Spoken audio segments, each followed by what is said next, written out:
All right, good morning, everyone, to the Planning Commission. And we're going to start today, as typical, with our Pledge of Allegiance.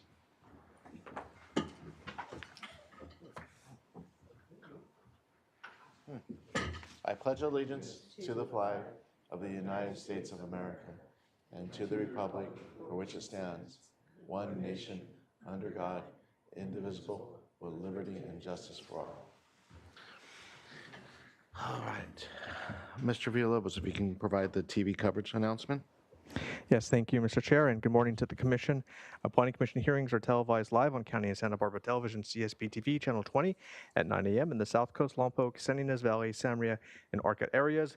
Rebroadcasts of Planning Commission hearings are on Fridays at 5 p.m. on CSB TV, Channel 20, and today's hearing will also be streamed live on the county's website as well as the county's YouTube channel, and will be available for download in a day or two. Should I move on to roll call? Yes, please. All right. Commissioner Cooney? Here. Commissioner Bridley? Here. Commissioner Park? Here. Commissioner Reed? Here. And Chair Martinez. Here. Thank you. Okay, if we can move on to the agenda status report, please. Good morning, Chair and Commissioners. In regards to the status of our agenda, we have two items on our standard agenda. The first item is a general plan amendment and revised development plan for the Arctic Cold facility.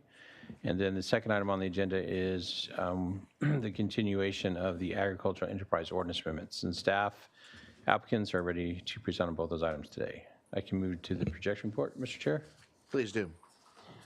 Our next scheduled hearing, it will be on June 26th, and that will be in Santa Barbara.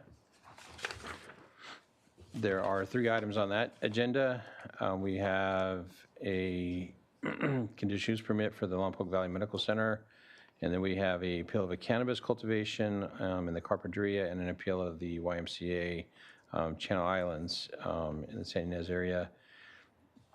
And then moving next on the projection report is July 3rd. As of right now, there are no items projected, and I don't anticipate there being any items for that, so we may want to cancel that hearing today. Following July 3rd, we will have a hearing on July 10th. We'll return to Santa Maria on July 10th, and there will be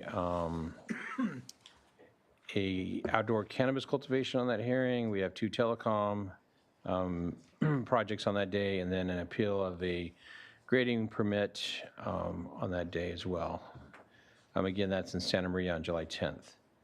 And then July 31st, we have two items, the appeal of El Capitan Canyon Campground areas, and then an appeal of a cannabis, the Sierra Botanicals. I think we continued it to that day.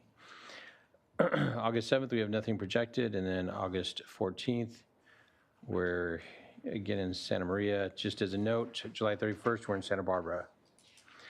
And then August 14th, we'll be here in Santa Maria with an appeal of a Sentinel Peak Resources truck rack project, and then another telecom project. And then August 28th, we don't have anything. And then moving down the projection report, September 4th, ordinance amendments for outdoor lighting and signs. So that concludes the projection report. Mr. Chair, I think the only thing that would remain is if some decision on July 3rd. Yes, and I was asked my fellow commissioners if anyone has any comment about the July 3rd as noted by Mr. Wilson, and I would concur with the recommendation that we would cancel July 3rd's meeting since we don't have anything really on the agenda, and that would be one heck of a busy travel day. Do I have any comments from the fellow commissioners? Commissioner Bradley? I would actually move to cancel that meeting. Second that. All right, and any other comments from the commissioners, or do we want to go straight to vote? Let's go straight to vote. All in favor, say aye. Aye. Anyone against? Okay, so we will cancel July 3rd's hearing date. And now we will move on to the minutes. And I had a question about this. sure. In the projection report. I'm just always concerned in general in the summer that we might show up for a hearing and find that we've got enough commissioners absent, we don't have a quorum. And so I see here on the 26th, which for my own personal reasons, I wish it wasn't a hearing date, but it is. Commissioner Bridley will be absent. I think Commissioner Reed, you will be too? The 26th you are here. Okay. So we have a quorum then on the 26th, it looks like. And then the 10th, was that when you might be absent, Commissioner? I might, I have to see what the travel arrangements are. I might be in DC on the 10th. Yeah, but otherwise, it looks like we have a quorum so far. Okay, well, those are the closest ones, and I just wanted to be sure. Okay, thank you, Mr. Bart. Any other comments regarding projection part? Okay, so then we will safely move into the minutes then. And in the minutes, Commissioner Cooney, did you say you had a comment?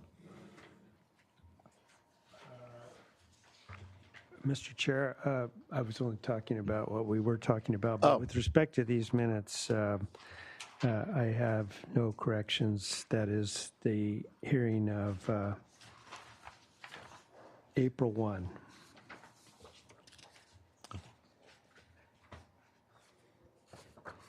So I'd be prepared to move approval of these minutes. Okay. And we have a second? I'll second. Okay. And all in favor, say aye. Aye. Aye. Anyone against?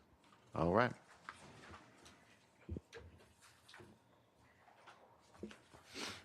So that motion was for all the minutes, correct? Or just the, No, it was just for April? April 1. Okay, so let's move on to the May 1, 2024. Any comments from any of the commissioners regarding these minutes?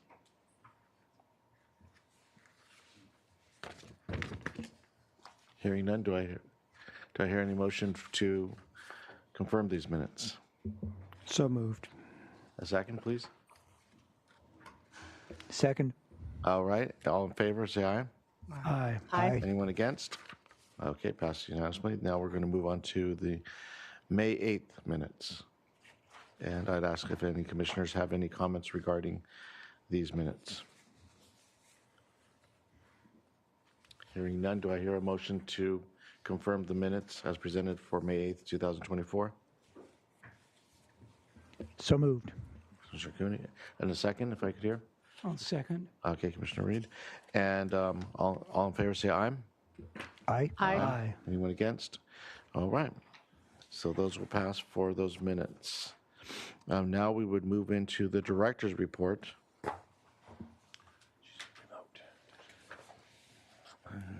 Zoom in. Good morning.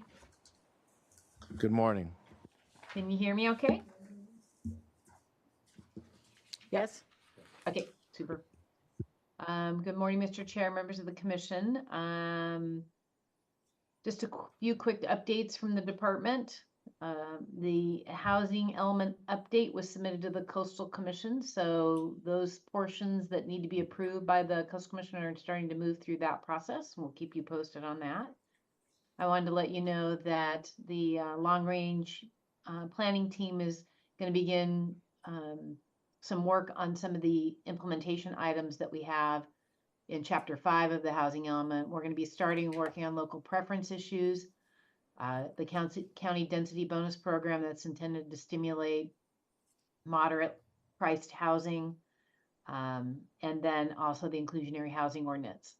Along with that, we will be moving forward the rezone request from the Board of Supervisors regarding the 2 parcels related to the Glen Annie Golf Course that will need to be changed to accommodate the project. I also wanted to let the Planning Commission know that the PEIR is being challenged for its adequacy, and that is related to the neighbors to the Glen Annie project. So we'll be going through that process, and County Council will be working in the legal process to defend the adequacy of the document. I wanted to let the Planning Commission know that the Moriarty Cannabis CUP was heard by the board on the 4th of June. It was approved, but it had been significantly modified since the Planning Commission saw it. The appellant and the applicant worked to resolve some concerns, but what had ended up happening was the amount of cannabis grown on the site reduced substantially and all processing was eliminated.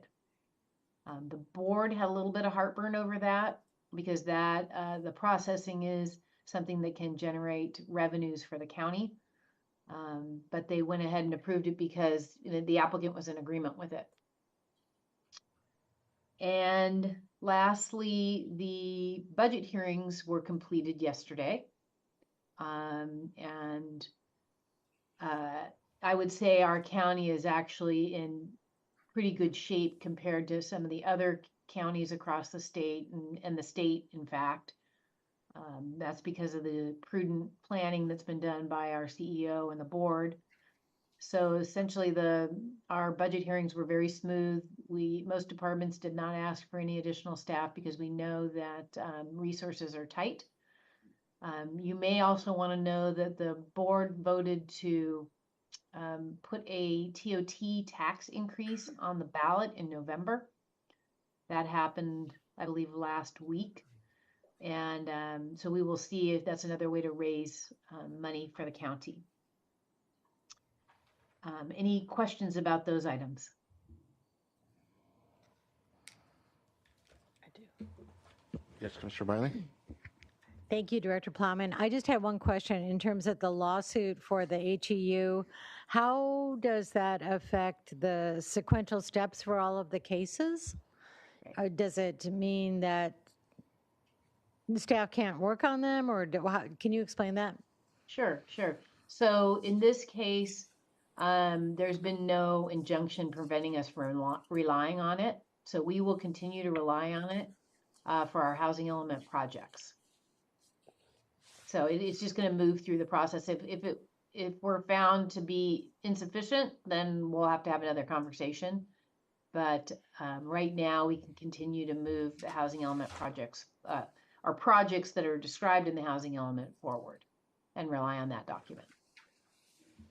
And did you announce, and I wasn't listening, I was trying to silence my phone, who was the party who filed it? It's the neighbors to the Glen Annie site. Thank you. Yeah, the neighbors to the north. Yeah. And then there are a few future board items I wanted to mention. Orcutt Park lighting is going to the board next week. That hearing is in Santa Maria. The 2030 Climate Action Plan, which is primarily overseen by Community Services Department, is going to the board on the 16th of July, and we will be partnered with them and assisting them in their presentation. Then there was an appeal. It came through the Montecito Planning Commission. It's called the Babbitt Appeal related to the Moody Cottages, and that's going to be heard by the board on the 16th. And those hearings are in Santa Maria. And that is all I have for today. I'm happy to answer any questions. Do any of the commissioners have any questions for the director? No, I don't see any. All right. Thank you. Thank you. Thank you. Have a great hearing. Thank you. I'm going to have to go back in our agenda because I skipped over two issues. One was the public comment, which I don't have any speaker slips before me. So, Mr. Villalobos, if there's any comments on the speaker. We do have some speakers online. If anyone would like to talk for this general public comment, raise your hand and I'll call on you. We do have one hand up. And so again, this is not for any of the items on the standard agenda. This is for items not on today's agenda. Our first speaker will be Kathleen Rosenthal. Good morning. Can you hear me okay? Yes, Good good morning. morning, Ms. Rosenthal. And Thank so, you know, you. there's also a time limitation on the comment period, so the Yes, sir. timer's on. Thank you. Thank you. Proceed. Okay. Good morning, Mr. Chair and members of the commission. My name is Kathy Rosenthal. I represent the San Ynez Valley Riders and our coalition Save Center County Pedestrian Trails. I submitted a letter to the Board of Supervisors last week requesting that a working group be appointed to develop a project description for the the Recreation Management Plan's EIR analysis. This is critical because the management plan is moving ahead. we have overcome a lawsuit determination, and we do need to complete CEQA for any changes to the existing Live Oak Equestrian Trail and Live Oak Camp. And we are requesting consideration of a horse camp and the Live Oak Trail to remain in equestrian use. I wanted you to also know that the County Riding and Hiking Trails Advisory Committee, or CRATAC, formed a working group last year to discuss and develop a trail policy for the RMP. At their July 10th, 2023 meeting, the committee approved a policy and recommended that it be forwarded to your board for review. Actually, this is to your commission for review. The Santa Barbara, and what it says is that the Santa Barbara County Recreational Trail Network is intended to serve trail user groups, including pedestrians, equestrians, cyclists, and others. On a case-by-case basis, trails and or trail segments will be designated as single-use, dual-use, or multi-use based on factors listed in the Santa Barbara County Trail Guidelines.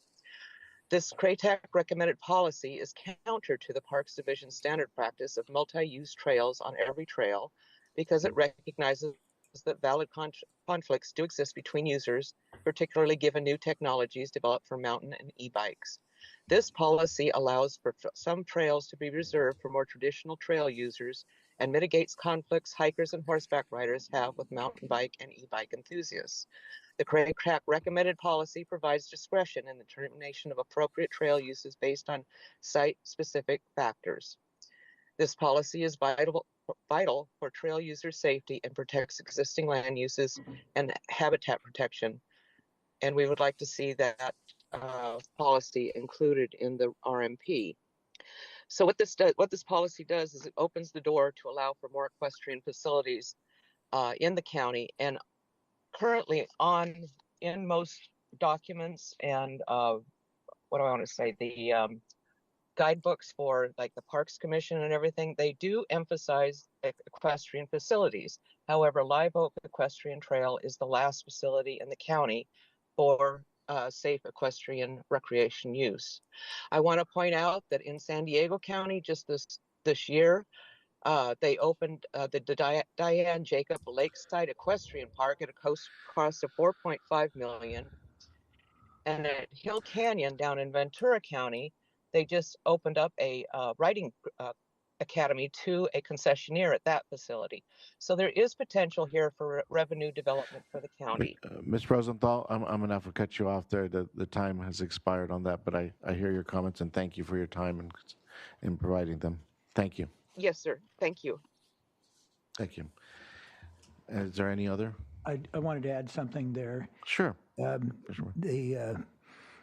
I'm generally aware of what Ms. Rosenthal was speaking about, and then I've been having some conversations with Jeff Lindgren, who is the Deputy Director of our Community Services Division for Parks, and we're endeavoring to have a meeting literally the end of this week with Ms. Rosenthal to kind of get that process started that she's describing.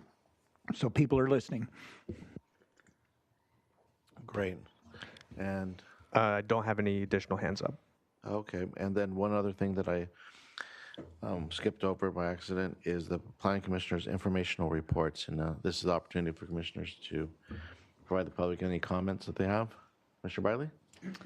I do have a quick one. I went last Friday to the South County Board of Architectural Review, and I thank them for their service because they're always having feedback that's helpful for us. They had on their agenda objective design standards for telecommunication facilities and a couple other things. So it was a very thorough PowerPoint, and I encourage them to take their time in reviewing it because like our housing objective design standards, this will be things that they will no longer see, the telecommunication standards, and we won't see. So in the automation of discretion that the state is really encouraging everyone to go through, I just said it would be great if you guys took some extra time to really consider it because sometimes those can be tricky.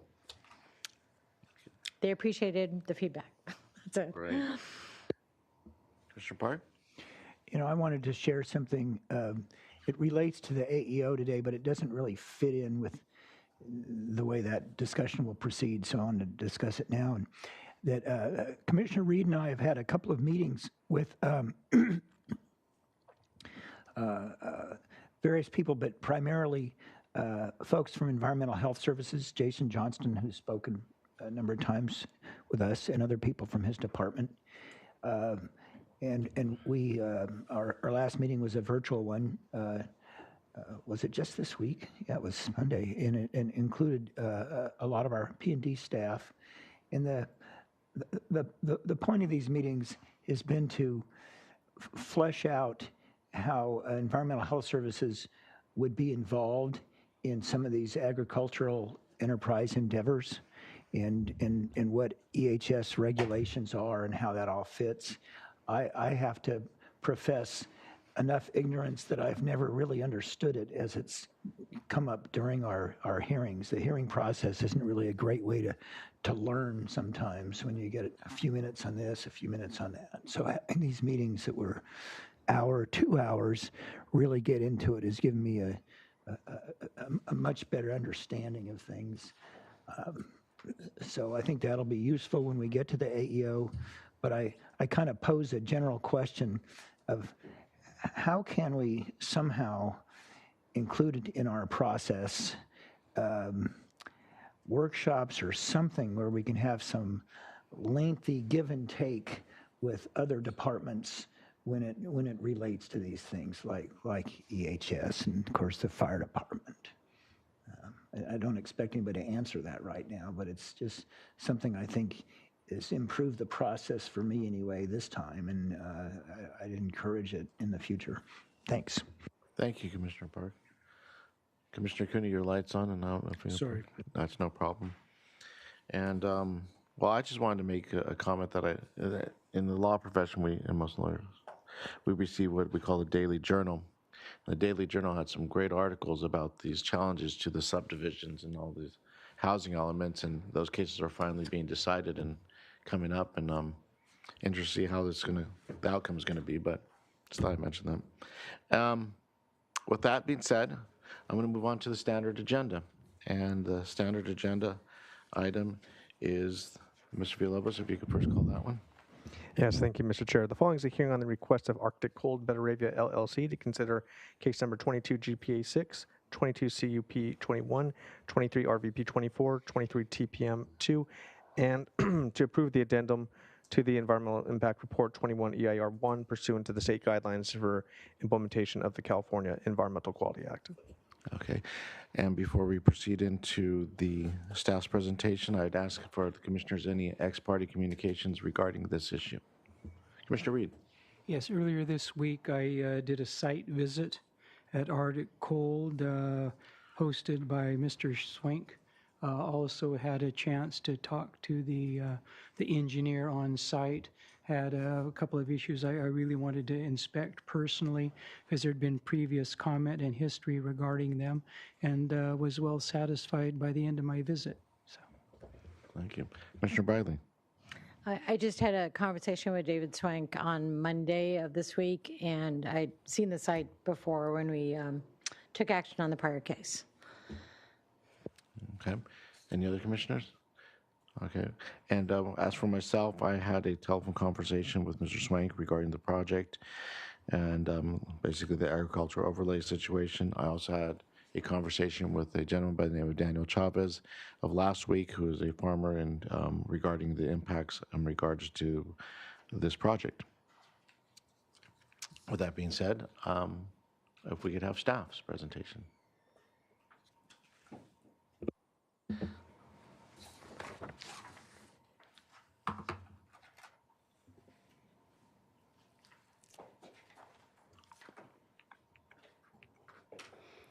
Good morning, Commissioners and Chair Martinez.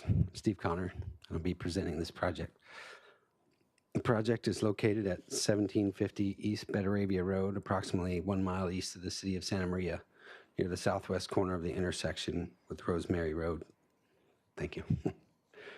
As discussed in the next slide, the proposed project includes a general plan amendment to allow an extensive agricultural processing use within the previously approved Arctic Cold facility, which is currently under construction. The previous facility approval included a certified EIR, and all impacts for the proposed extensive processing use were analyzed, and the mitigation, monitoring, and reporting program was incorporated into the project conditions of approval. The project is subject to ongoing permit compliance, which includes compliance with mitigations, as well as compliance with conditions of approval required by county departments, such as Public Works Transportation Division and the Flood Control Division. The construction site is depicted by the dashed red line boundary here on this site map, and a tentative parcel map will subdivide the existing legal lot into 2 legal lots that will separate the Arctic Cold site from the existing uses on the subject property. The existing lot is currently being used for row crops and also contains a 50,000 square foot agricultural produce processing facility doing business as Midcoast Cooling, labeled at the southwest corner of the site map there. The Arctic Cold facility is under construction on APN 129097012, which is the 40.65 acre parcel there shown. The surrounding land uses consist of predominantly agricultural operations and processors. An existing agricultural processor doing business as Central City Cooling is located off-site and immediately to the north across East Betaravia Road, shown on that map there. The request before your commission is for a general plan amendment, conditional use, development plan revision, and tentative parcel map for the proposed use. The general plan amendment will amend the Comp 6 map of the comprehensive plan land use element to add the agricultural industry overlay to proposed Lot 1. The overlay, in addition to a conditional use permit, is required for the proposed extensive agricultural processing of agricultural products. The proposed extensive processing includes milling or pureeing, juicing, pasteurization of products from the raw state, and incorporating additives such as sugar to the finished product.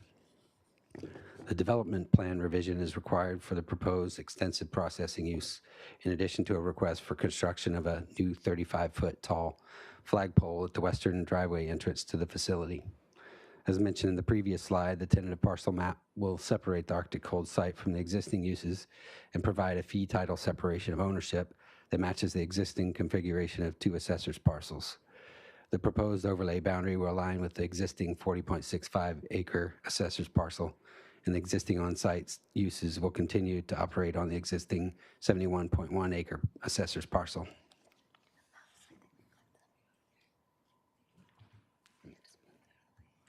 Oh,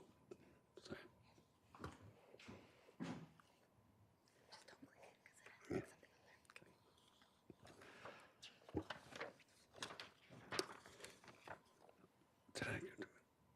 The processing facility is currently under construction, and this photo was taken looking directly east from the existing access road that extends south from Rosemary Road to the Midcoast Cooling facility.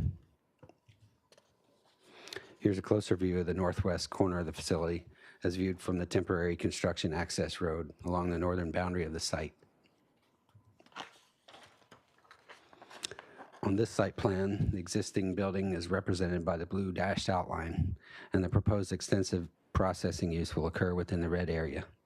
As mentioned previously, the project is designed to meet all standard flood control requirements and incorporates an on-site retention basin shown along the west side to withstand all runoff impacts from a 100-year flood, in accordance with the conditions of approval letter provided by the Public Works Flood Control Division. In addition, the project is designed to meet all standards for road improvement and circulation in accordance with the conditions of approval letter provided by the Public Works Transportation Division. The proposed project will allow an extensive agricultural processing use within a previously approved facility. No new building structures will be added for the extensive use. There will be no new environmental impacts, nor will the impacts be more intense than those analyzed in the EIR. Following the applicable CEQA guidelines, the county prepared an addendum to the project EIR because the proposed project changes do not require subsequent EIR. The proposed addition of an extensive processing use was within the scope of the previously certified EIR. The project is consistent with the policies of the comprehensive plan, including the land use, agricultural, circulation, hazardous waste, and noise elements. The project also complies with Chapter 35 of the County LUDC, including standards that apply specifically to agricultural processing facilities.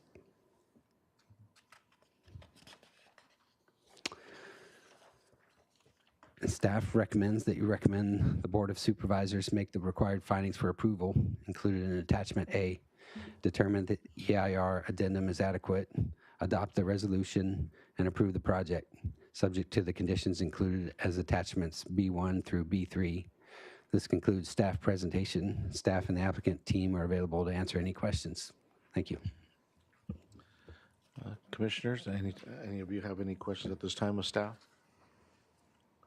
Mr. Park.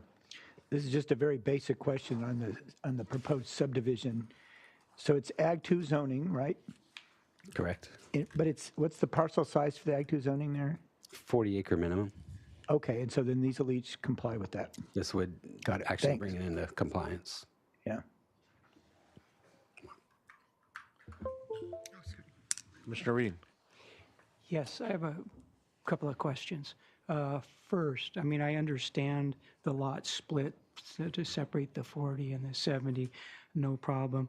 In terms of the ag industry overlay, I understand the necessity of that, but I do have a question. I covered this earlier, but if we could just reiterate in the meeting, what is the basis for the fact that we're dealing with the ag industry overlay now instead of at the onset of the process of the project approval process? It seems to the casual observer like it's happening a little later than might be expected. So if you could explain the basis for that. Commissioner Reed through the chair. So when the project was proposed about, I'm going to say three and a half years ago, once we understood the full scope of the operations and that it included what we call extensive processing, the applicant was given a choice to go forward with the general plan amendment at that time or move forward with just the freezer facility and come back later, and they've chose to bifurcate that. So that's how that happened. So there's nothing unusual about that. That just normal procedure. I wouldn't say unusual. I mean, they were aware that they had to come back, and they felt that they wanted to move forward with getting the building constructed right away, and so that's the choice that the applicant made. Okay. A couple other questions. One issue I think could be potentially directly related to the extensive processing.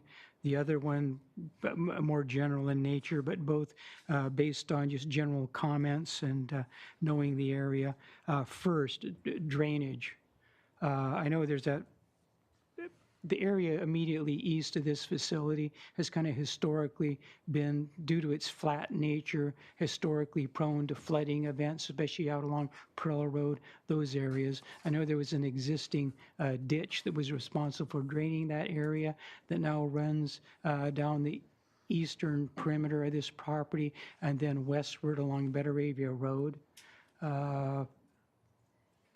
And then again, that was one of the reasons I wanted to look at the site visit, particularly the nature and construction of the ditch and the nature of the culverts going underneath the entry of your facility. But after actually observing it, I was very impressed by both the size of the ditch and the number and size of the culverts, also that they were a bit elevated from the bottom. It seemed to me to offer some spot for the inevitable sediments and soil and other residues flowing down. I was also impressed at the size of the area, and in my discussions with the engineer, Mr. Swank, in the event in the future that if capacity became a problem or clogging, so to speak, by debris, it appeared quite amenable to installation of other accessory structures to keep those items either agricultural or otherwise, because unfortunately, we're prone to a lot of on-site road dumping of things in order to maintain the flow at times of unusual precipitation. I do have a question with respect to that. One of the items you provided is from Santa Barbara County Public Works and Flood Control, where they look at the adequacy of handling runoff from the site. Well, first from the structure which I believe is the remedy for that, is that large kind of sedimentation pond. And in their letter, I notice item A, it talks about one of the items, because no private cross-lot drainage system easements are proposed or provided, post-development storm runoff characteristics, point of concentration shall not change compared to pre-development storm runoff characteristics. Now, does that pertain to that ditch I was referring about, or is that only talking about that pond to contain runoff from the structure in paved areas? Commissioner Reed, through the chair. So their condition letter required the previous project, which was for the really large processing building, including the freezer and the processor, to be able to convey all stormwater runoff into, to basically follow flood requirements. So all stormwater has to be retained in a basin to meet 100-year storm event requirements. Okay. So that particular item in the letter is pertaining to the basins that were required to be built and the culverts that feed into the basins. Okay, but so does it actually refer to the flow of water from the adjacent properties as well? What's going to be coming down that ditch that's parallel to Betaravia Road? My understanding is that the project is required to mitigate any runoff from their development. Okay. I'm not sure that that includes any runoff from neighboring properties. Okay. That may be more of a civil issue. Okay, another more general question with respect to the ditch along Betaravia Road and the flow of that water from adjacent properties. After the project's completed, who's responsible for the maintenance of that ditch along Betaravia Road and the ensuring the flow of water beneath your entrance, that concrete structure with the 4 culverts? Is that the owner? Is that the county? Or is that the state? Who's responsible for that? Who cleans it out in the event it gets plugged?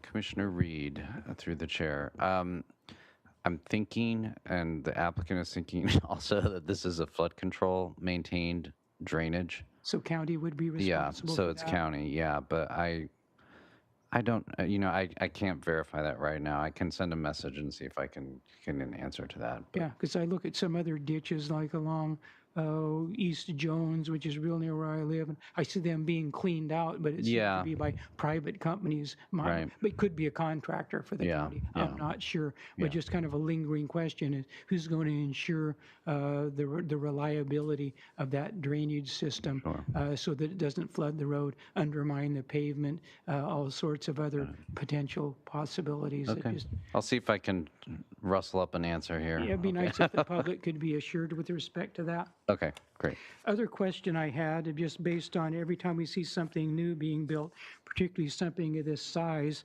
people are always concerned with traffic and influence on traffic. And I appreciate the fact that up to now, there have been accommodations, moving driveways, all of that. But when I look at the traffic study that was provided in our packet, it seemed to be primarily related to employees of the site, people working on site.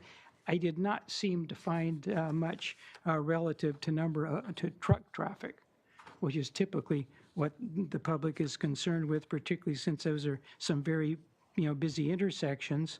That was pretty much resolved during my site visit and discussions with Mr. Swink, and particularly that subsequent to that visit, he forwarded something to me, which I had sent through David Villalobos.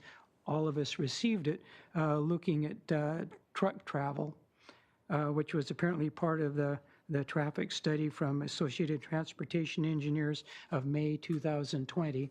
And I was looking specifically at what would be enabled by approving this ag overlay so that the intensive process could occur, particularly with respect to the truck traffic that would generate.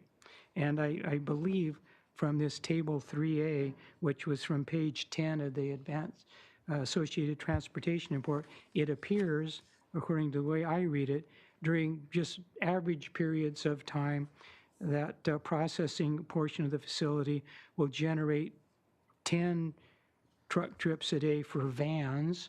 My assumption that will be finished product. And then 10 trips a day from field trucks. Seems pretty straightforward and not a giant number relative to the other traffic coming into the cooler and from other areas. But when I turn it over, look at peak harvest system, seems relatively understandable. From the processing, 24 trips a day from 40-foot vans, which again I will assume is finished product.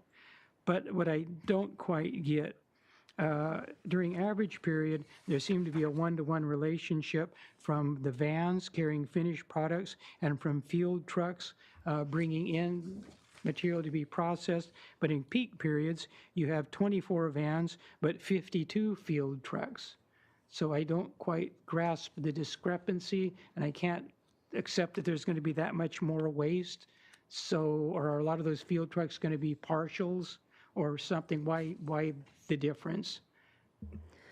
Commissioner Reed, through the chair, our understanding is that that difference is because during harvest season, where trucks will be coming in from the field with product that will be processed. So that includes crop that has been grown on site or off site from fields. And so those are the field trucks. So that's why the number is higher in the peak harvest season. That's when crops are being harvested. Oh, yeah, but I mean, even relative to your finished product leaving, it's higher. That's our understanding, and I'll defer to the applicant. Okay. They can help clarify too. Okay. All right. And then, of course, all of these were actually included in the analysis for the original project and the EIR. My questions were just relative to what granting this ag overlay will enable.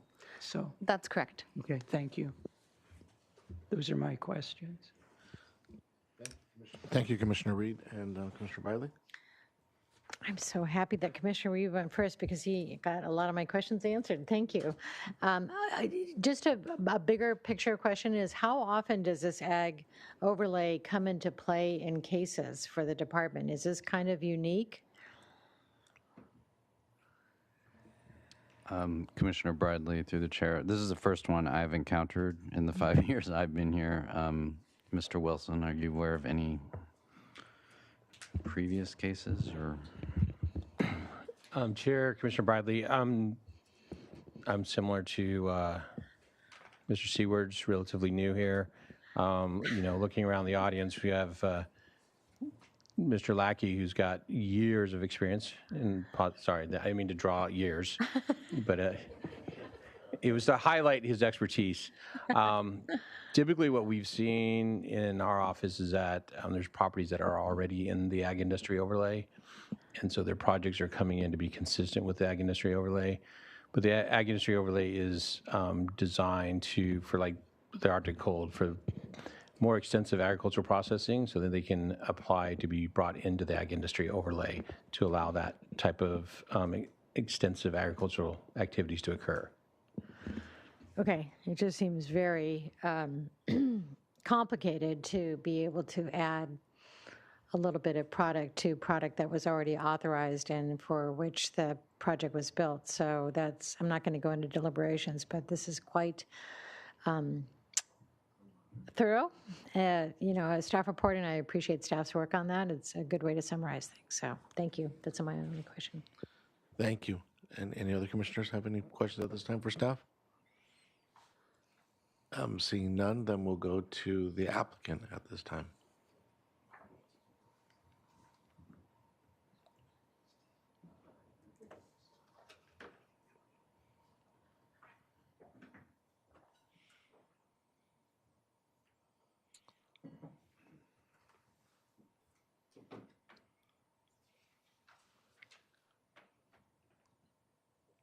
Thank you, Mr. Chair, members of the commission. Am I on? Oh, okay. Thank you, Mr. Chair, members of the commission. David Swank with Urban Planning Concepts, here introducing you to the Arctic Cold Storage Facility General Plan Amendment Project. As Stephen mentioned, the site that's located here, there is an existing parcel. Mr. Mark Lloyd will be here once I'm completed to discuss the parcel map. He's the one that processed that application. But again, this is the location of the property and the area where the Arctic Cold facility is currently under construction. Again, the site plan showing the location of the structure. This is a project that the Planning Commission has seen before.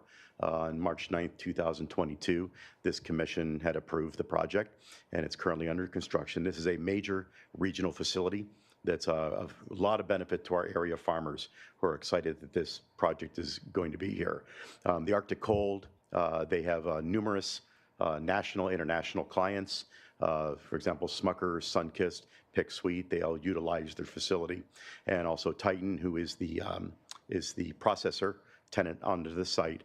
And Arctic Cold, one of the benefits of this, and it's something that's rather unique to the area, there's only several other that do this, is they provide cold storage that allows for a greater amount of our agricultural produce to be processed here into the county. Is a little bit more closer up of the site. This was when I was with Commissioner Reed. This is the site that's under construction. They're hoping to get occupancy on the building to meet their harvest deadlines of the fall harvest of this year. So they're in very advanced stage in terms of getting the project completed. What we're looking at here, and I can answer a lot of the questions as they're going up. If I was in school at the time, I'd be one of those guys going, oh, I can answer that, I can answer that. But the issue here is of extensive processing. The original project, when it came in, Titan, they have a new product that is not done into this area, where they create purees, that requires pasteurization due to federal requirements and additives of sugar. And they provide the purees for a lot of the large jams and jelly companies. Normally, and that's when one of the questions answered, we don't see this very often, is because almost all of the processors in the county, they work with raw product, and it's get it in, get it chilled, get it out. So there's a time constraint. That's one of the strengths of this project, is that takes that whole issue out. So Titan, in creating these purees, is actually a brand new market opportunity for our area farmers that they normally have. Hence, that's why one of the reasons that everybody's excited about this project, because it's expanding operational and agricultural uses into the county. So, but as we process this, it was originally in the original project description. It was evaluated in the EIR, any potential impacts. This is an interior use within Titan. And late in the process, as we're working with staff, we all discovered, because this is something that doesn't happen very often, that this meets the definition of processing, which is section 35.42.040. So if you have, instead of having raw agricultural product, which is what we normally see with strawberries and row crops, that because they have additives, the sugar that's added, and they have to heat because federal law requires them to pasteurize, that changes the ambient temperature. So very late in the process, just before we were coming to the Planning Commission, we discovered this. So the option was to either do a general plan amendment at that time, or go forth, take it out of the project description. We felt that there was no harm because it was already evaluated in the EIR, and then we would come back later while we're under construction. This is a critical use for Titan. It's very important. It's the major component of their business. But we have, as everyone knows, in agricultural operations, there are very tight contracts for harvest requirements, and this project is vital to be able, by this fall, to make this harvest. It was felt in talking with staff, the delays involved of having to add a general plan amendment and go through the extra hearings, that it would make it almost impossible to make the schedule. So we decided to go ahead and drop it as our project description, and then the same as the lot split area, because of having to wait to a map recordation, we could not make their harvest contractual deadlines. So that's why we decided to go forth. The Planning Commission approved it, and we're required to have this general plan amendment prior to occupancy, as well as the lot split approved. The lot split is not necessary for us to get occupancy because it's a separate issue, but this was really critical for us. The one thing that I would want to reemphasize is the use was already evaluated in the IR. It doesn't increase truck trips. It doesn't increase any of the impacts because it was already evaluated. And this is an interior use that we see in here. So there is no increase into the impacts. So what we would ask, in summary, is that, as staff has mentioned, it applies with all applicable development standards. All the policies were consistent with the general plan. It is a beneficial use to help increase intensification of agriculture per the agricultural element, and we're already mitigated through the environmental impact report, and staff is recommending approval, and we would ask that you would approve this and to recommendation approval, because we still need to go to the board to do that. So that concludes mine. Mark Lloyd, who did the survey, he would like to come up real quick and just explain, and to make sure there's no questions in terms of the parcel map. Mr. Lloyd, you have a speaker slip, so if you speak, that'll take the place of your speaker slip. Okay. And therefore, Mr. Chair. There's a time limit of 3 minutes on. Sure, I'll just be a few seconds here. Mark Lloyd, L&P Consultants, representing the applicant and more particularly the property owner and the tentative map. As Steve noted in his staff report, there's been assessor's parcels created of the 40.65 acre parcel that is the Arctic Cold Storage Plant, and the residual parcel that will remain under crops and the older cold storage facility. As you may know, the MAP Act controls the sale, lease, and finance of properties in the state of California. There are exemptions for both subdivision and lease, and many of them are quite common. You see, you're supposed to lease all of a legal lot, but there are exemptions for buildings and the interior buildings, ones that we're probably more commonly used to. There is another exemption for agricultural lands and agricultural products. And so the lease that was done with Arctic Cold by the owners is an agriculturally exempted lease, long-term lease, created the assessor's parcels that we now have.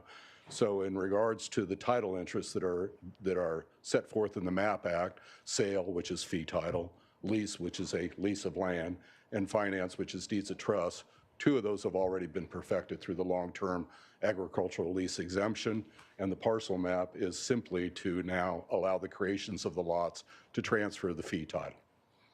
So with that, I encourage you to make the necessary findings and adopt the requirements and make the recommendation to the board. A tentative parcel map is usually in your purview.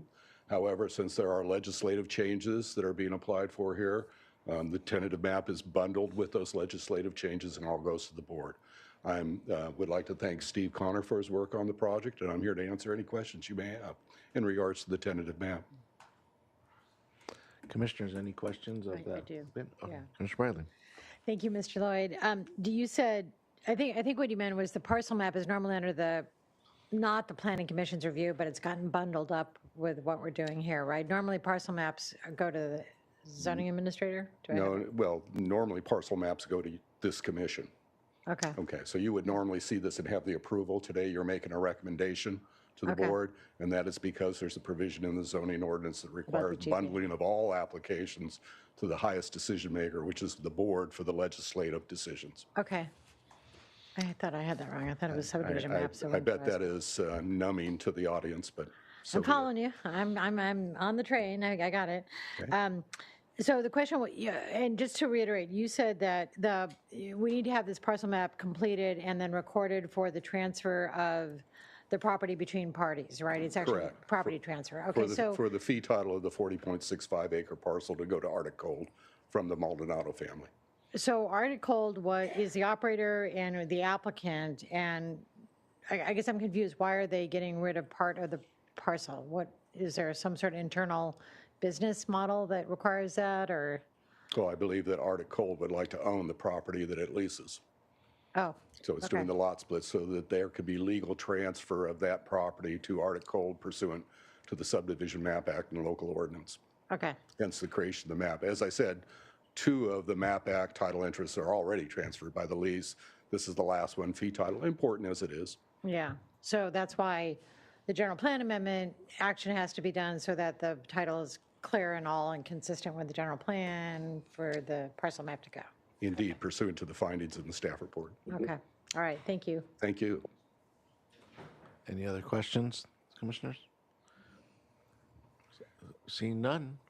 Thank you. Thank you, Mr. Chair. Thank you. And now we'll go to public comment. I only had one speaker slip, and that was Mr. Lloyd. I don't know if there's any that's online. If any of our online speakers would like to comment on this item, go ahead and raise your hand. All right. So here, hearing none. Commissioners. Mr. Reed, since this is in your district, that's why I'm looking. What? Well, yeah, that was Mr. Lloyd. Yeah. Since this is in your district. Yeah, I have, well, first, I just have a comment for the applicant, for Mr. Swank.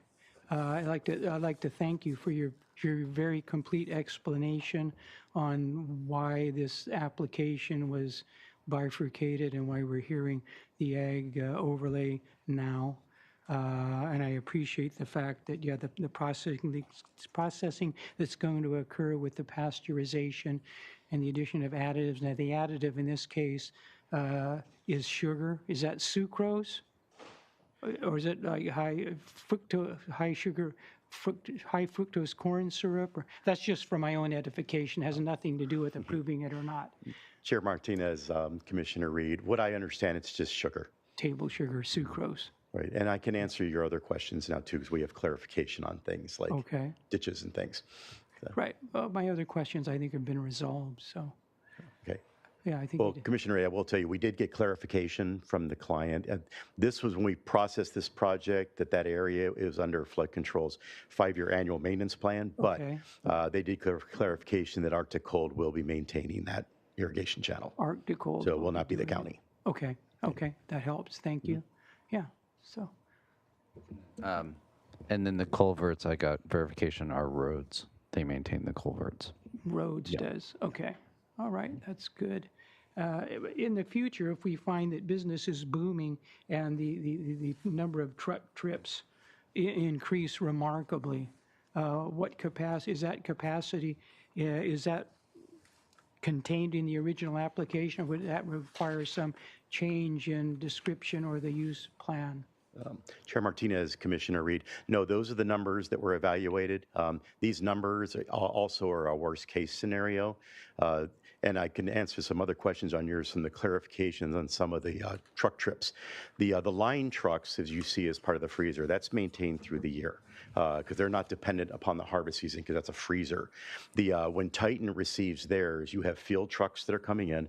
Of course, during the harvest, during that temporary time, a lot more trucks come in. Right. The 40-foot vans, these are actually highway trucks that they utilize, and that they use for product to go to their other locations. A lot of Titan's different because a lot of the material that they do produce goes over into the freezer.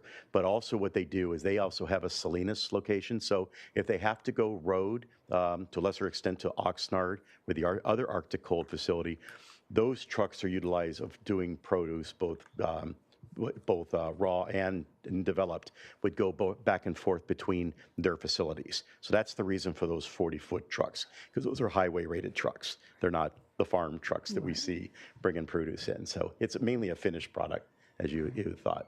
Okay, good. That's fine. Well, we're in deliberations, is that what we're in right now? Correct. Yeah, okay. I just want to make sure I don't get out of step. But like I said, I had questions. I've very thoroughly gone over their application and all the associated materials, and I'm well satisfied with respect to most of the issues.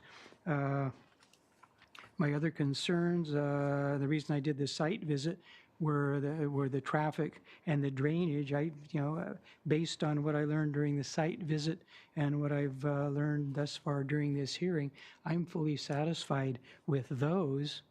And in the absence of any sort of opposition from the public, either in person or online, I think I'm pretty comfortable with deciding to move ahead to approve what applicant has requested and what staff has recommended. Thank you. And any other comments from the commissioners? I support the project, and I suggest that Mr. Reed go ahead with his motion. Thank you. And I would say I do support the project. I'm just, my only comment was this is really close to the wire for this community, for the ag community. I mean, it's a cautionary story, right, which is happening to us right here, but I'm all in support of it. Thank you. If you want to make a motion? So I'd make a motion, I would like to make a motion that we, do I read all these, or can I just say, take the recommended actions, 1, 2, 3, and 4, which we got from staff, or do I need a more complete reading? I would recommend that we adopt those actions. I'll make that motion. Do I hear a second? I'll second. Okay. Let's do a roll call. Commissioner Cooney, Aye. Commissioner Bradley, Aye. Commissioner Park, Aye. Commissioner Reed, Aye. Chair Martinez. Aye. Motion passes 5-0. Thank you. And with that, before moving on to the next item, which is our last item on our agenda, why don't we just take a quick 10-minute break? Thank you.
Well, the father originally was, it's a long story, but.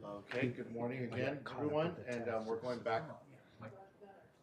Good morning, everyone, and we are proceeding with our meeting of today. On to our second and last item of our agenda. Mr. Villalobos. And thank you, Mr. Chair. The following is a hearing on the request of the Planning and Development Department that the County Planning Commission consider the proposed agricultural enterprise ordinance project and recommend amendments to the County Land Use and Development Code and Article 2 Coastal Zoning Ordinance. Okay, I should have asked this question before we went back on the record, but do we, ex-party communications? No, okay, that's a legislative matter.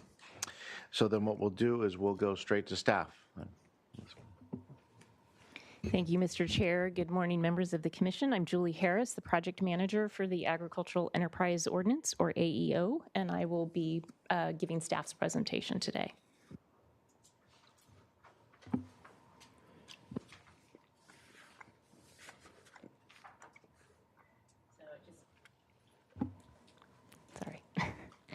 So on March 13th, the last hearing on the project, the Commission directed multiple revisions to the proposed project and development standards and requested staff to research and return with options or recommendations for a variety of the project elements, and to return with revised draft ordinance amendments and other documents for the Planning Commission to move forward with your recommendation to the Board of Supervisors.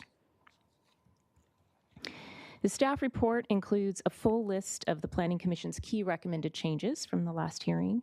Today's presentation will focus on the topics the Planning Commission directed staff to research, with options and recommendations for the Planning Commission's consideration and fine-tuning of the draft ordinances. In addition, as discussed in the staff report, staff will present some additional considerations regarding a few topics. The Planning Commission directed that landowners may provide several types of accommodations at campsites, including recreational vehicles or RVs, such as Airstream or other travel trailers, yurts and tent cabins, but not park trailers, which is a type of RV.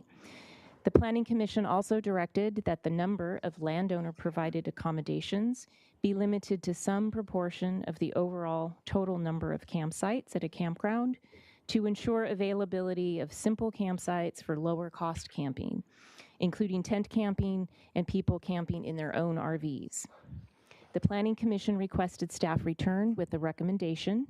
Staff recommends that landowner provided accommodations be limited to 30% of the total of campsites provided in a campground. 30% was discussed at previous hearings and would meet the Commission's stated goal to provide for lower cost camping. The Planning Commission directed staff to place a limit on the size of RVs allowed at campgrounds and initially considered a maximum length of 22 feet. They also directed staff to research RVs and recommend a size limit. Staff is recommending a maximum RV length of 25 feet for low impact campground or camping areas and 30 feet for all other campgrounds. In making this recommendation, staff looked to other jurisdictions for some examples and researched the different types of motor homes. These size limits accommodate a broad variety of RVs, including Class B and Class C motor homes, which are smaller, van campers and conversions, truck campers, and other travel trailers. 30 feet can also accommodate the smaller Class A motor homes. Including a size limit can reduce the amount of infrastructure improvements for access and RV parking that would be needed to accommodate the larger and heavier types of motorhomes. The Planning Commission also directed that 30 campsites be allowed on premises that more than 30 campsites be allowed on premises that are larger than 320 acres, and that would be based on a formula of one additional campsite for each additional 200 acres, up to a maximum of 60 campsites. The Planning Commission also directed allowing multiple camping locations or campground development areas at each campground and split the allowed maximum number of campsites between two camping areas for premises ranging from 40 to 320 acres, and splitting the campsites between 4 camping areas for any larger premises. The staff report presents some additional information on this topic for the Commission's consideration. But staff also wanted to note a couple of additional points of information, and that is that all campgrounds must comply with the State Special Occupancy Parks Act, or SOPA, which regulates campgrounds, RV parks, and incidental camping areas on private property. The Act includes required regulations regarding wastewater disposal and water supply, access, lighting, fire protection, and more.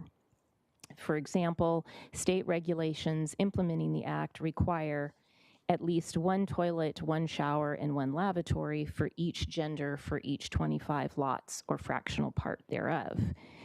So this is something that, regardless of the county's permit requirements for a campground, whatever permit we ask that private campgrounds obtain, they still have to comply with these state requirements. So if you have more camping areas and more campsites, and if you locate those camping areas further apart, you're going to have to construct more facilities and infrastructure in order to accommodate the camping.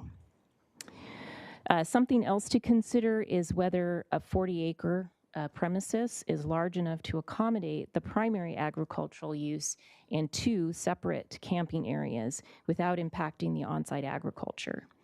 So something to consider is whether that minimum for splitting the campsites into 2 different locations should be larger. For example, should it be 100 acres instead of 40 acres? And staff is seeking guidance from your commission on this issue. The next topic regarding incidental food service at winery tasting rooms. The Commission directed that all types of food service at winery tasting rooms be allowed under an exemption, provided the service is located within the footprint of the approved tasting room, is limited to the hours of operation of the tasting room, and that there is no expansion of the tasting room, no additions to existing structures, and no new structures. So this allowance for the food service at tasting rooms has been incorporated into the draft ordinance amendments. The Commission also expressed interest in allowing some limited expansion of tasting room floor area to accommodate the incidental food service. For example, adding area to create a kitchen in order to provide the food service, and whether some of this expansion of floor area could be accommodated without having to go through the process of changing the approved winery permit. The Commission directed staff to research the Land Use and Development Code's permit requirements for wineries and identify an option that could accomplish this goal.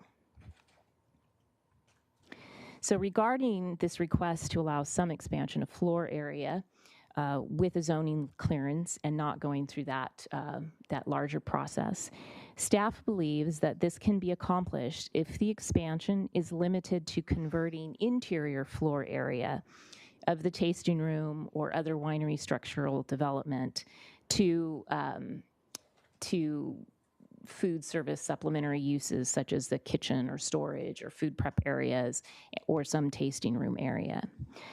For any structural additions to a tasting room or winery structural development or any new additions, rather than the zoning clearance alone, staff recommends following the established code requirements for changing an approved permit.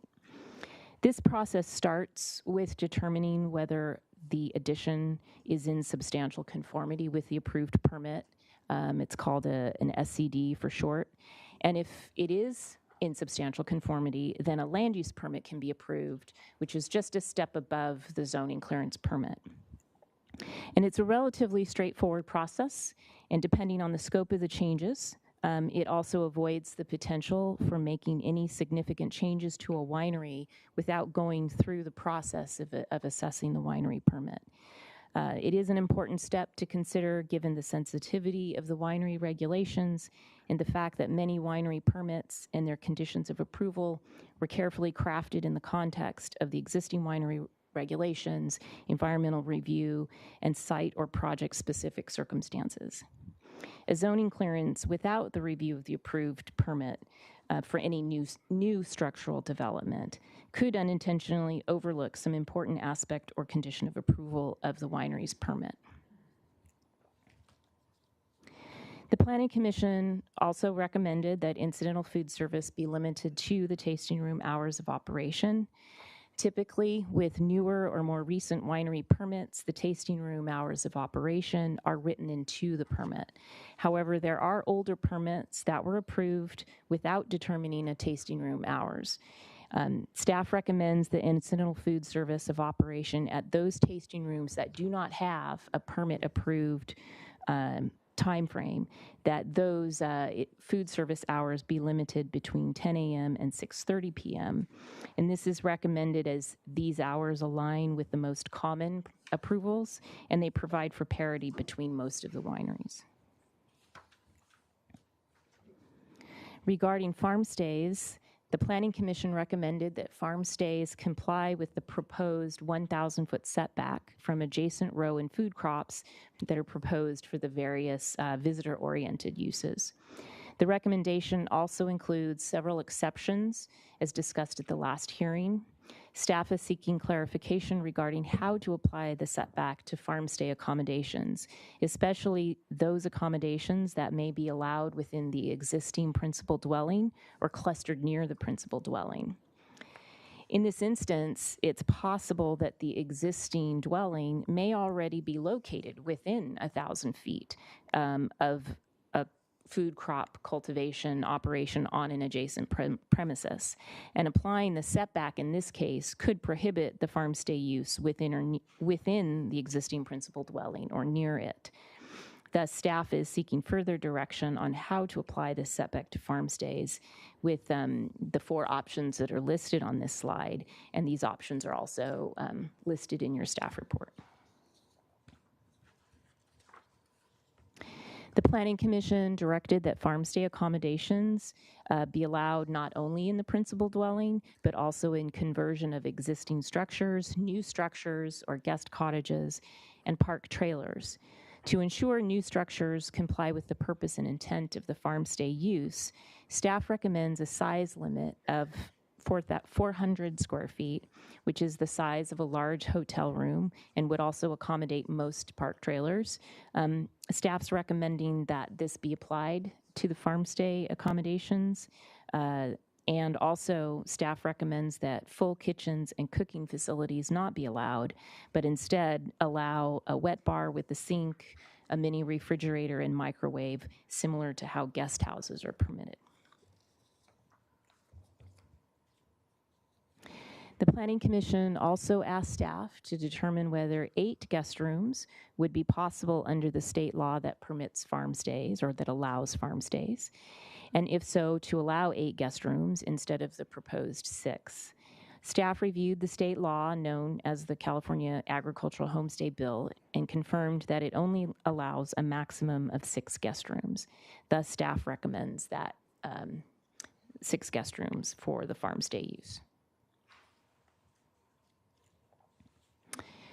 Moving on to special events, the Commission recommended that all small-scale special events be allowed without a permit. The Commission also modified the maximum allowed number of attendees. A planning permit provides greater assurance that other county departments, such as county fire and environmental health, are consulted for compliance with public health and safety codes. A permit also allows staff the ability to know where events are occurring as an allowed use and would aid the county's ability to track these uses and address compliance issues when they arise. It also ensures that setbacks are being adhered to, especially for larger or more elaborate events. One alternative the Commission might want to consider for minimizing potential conflicts could be including amplified sound as a criterion for requiring a zoning clearance, as noise is a frequent factor in the neighborhood conflicts and land use compatibility issues that arise with events. In addition, staff has identified an additional option the Commission may want to consider based on landowner interest and comments received. The Commission may want to consider some additional allowances for non-motorized bike races, trail runs, or equestrian endurance rides on larger agricultural premises. Under this option, agricultural premises 5,000 acres or larger could have up to 4 events per year with up to 500 attendees per event with a zoning clearance. The Planning Commission also recommended that a setback of 1,000 feet from the common lot line of an adjacent premises in cultivation with a row or food crop near the common lot line. The Commission also recommended several exceptions and adjustments. One of the exceptions is that the cultivation on the adjacent premises must have occurred sometime during the previous 3 years. The Commission may want to consider a longer fallow period before reducing the setback to 100 feet, and consider the agricultural buffer ordinance and implementation guidelines, which looks at historical agriculture within the previous 10 years when determining a setback width. And then I think our final topic that we're going to mention in the presentation is design review. The Commission discussed whether to exempt new and remodeled AEO structures from design review, but I don't believe we had a firm recommendation on this topic. Staff reviewed the Land Use and Development Code and the Coastal Zoning Ordinance to determine where design review is currently required. And based on this information, which I'll go over in a moment, staff recommends retaining the design review where it currently applies, which is relatively limited when you consider the large acreage in the county that is zoned for agriculture. So the areas where design review is currently required are in the design control overlay within the Santa Ynez Valley Community Plan area, and this is located along the gateway roads of the community, State Route 154, which is a designated state scenic highway, State Route 246, but only those areas within the community plan boundaries, and along Alamo Pintado Road. The second location is the critical viewshed corridor overlay along US Highway 101 through the Gaviota Coast Plan. This is also a designated state scenic highway. And then the final area where design review would be required on agricultural zone is ridgelines and hillsides. And in that case, there's no specific mapped overlay. It's based on a site-specific criterion, and it's based specifically on where a structure is located as to whether design review would be required. But in maintaining the design review, staff would also recommend granting the Planning and Development Director the authority to exempt AEO structures from design review where those structures would not be visible from public areas. And this is similar to an authority that is already granted to the director in the Santa Ynez Valley Community Plan area. So this staff report includes some additional information regarding your recommendations at the last hearing. But as I mentioned, it's those topics we discussed in this presentation that are, I think, really the key topics for your commission to consider and make your recommendations. We are seeking direction on these items. And to assist you, we have available a number of our attachments, and we can pull those up on the screen if you would like to look at things in particular. We have updated the project description summary matrix, the current attachment D to your staff report, which incorporates the recommendations that you made at your last hearing. We also have both the county LUDC amendment and the coastal zoning ordinance or Article 2 amendment that are available, and we can pull those up on screen if you want to look at any specific requirements or elements of the text and make some comments or recommendations. And that completes our presentation, and thank you for your time. And we look forward to your comments and your questions. Commissioners, do you have any questions of staff at this moment? Commissioner Park. You know, I'm a little torn here on the scope of our questions, because I have a lot of them. I've got a list right here of 5 that came up just during the overview discussion. And then I, just in looking at materials, I have a class of questions that are based on things that look new to me that I haven't seen before, and I want to know where they came from and what that's all about.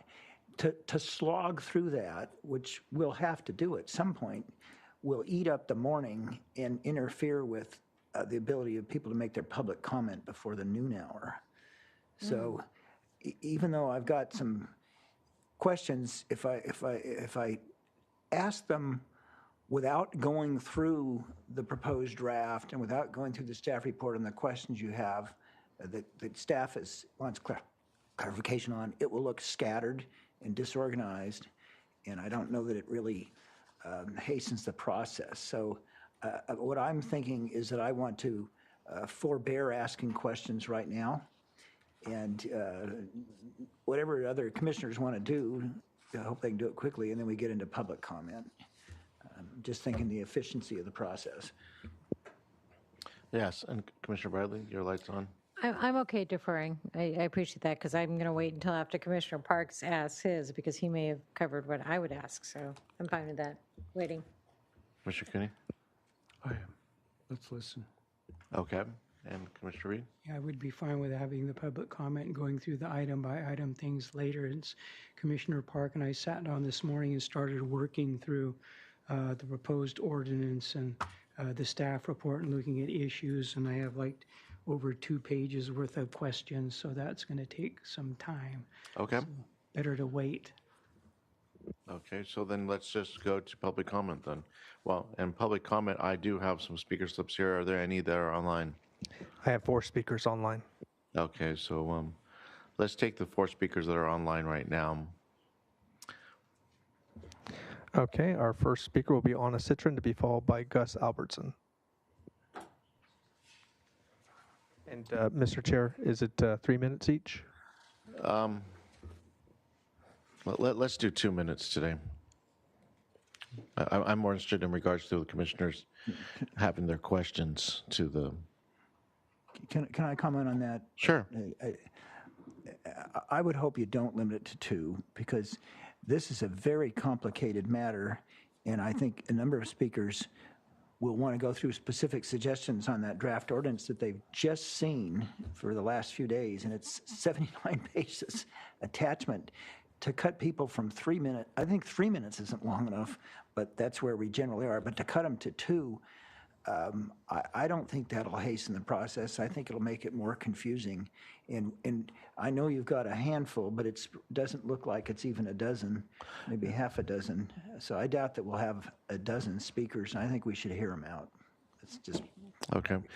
Well, I'm all in favor of hearing them out. I just know that with the commissioners indicating that they have several questions, even Commissioner Reed having 2 pages of questions, it's going to be a day full of questions, which is going to be subject to another day of public comment. So that was just my process of thinking in regards to it, is that we're definitely not going to shut them off with the questions that are going to be answered today. But oh, here comes another one. Okay.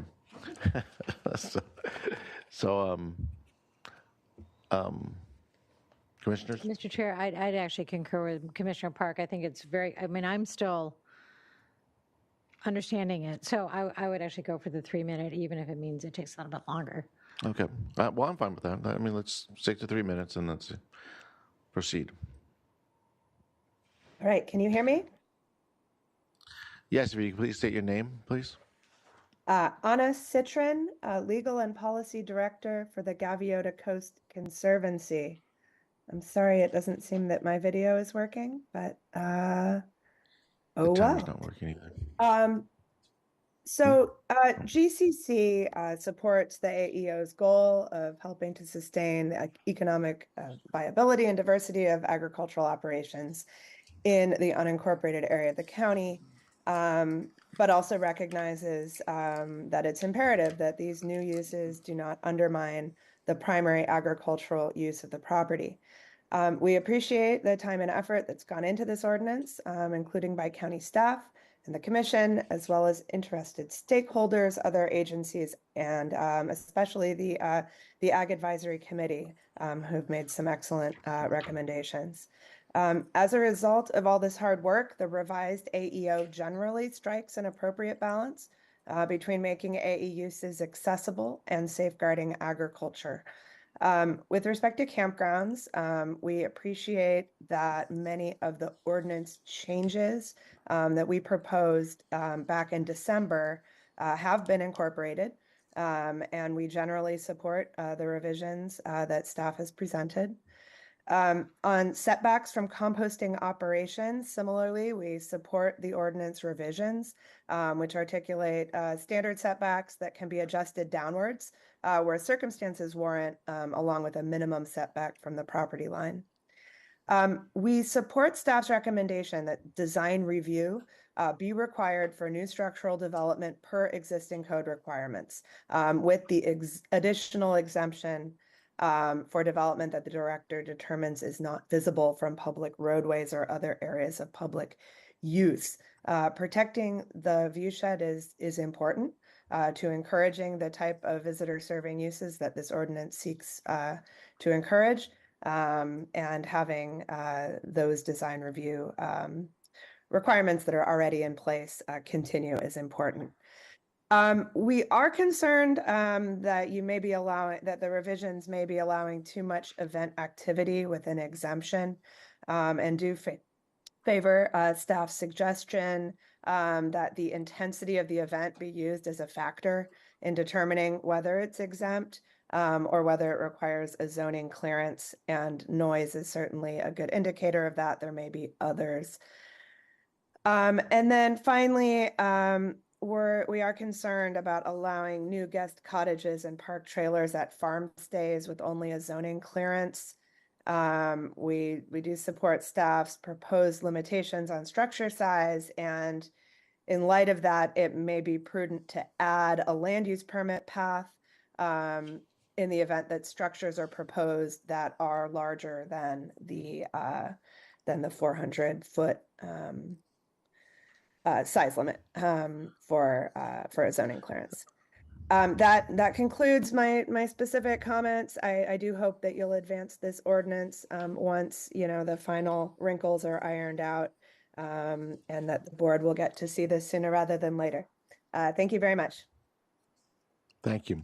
So the next speaker, please. Our next speaker will be Gus Albertson, to be followed by Shakira Miracle.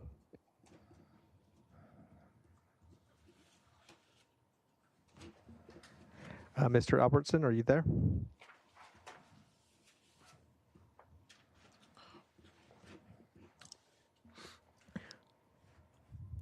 Okay, let's move on to Shakira Miracle, to be followed by Haley Koasike.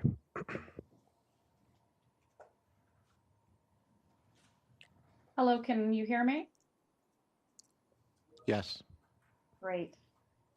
Thank you for this time. My name is Shakira Miracle. I serve the Santa Barbara County Food Action Network. Our mission is to collectively build a more resilient regional food system from production to consumption.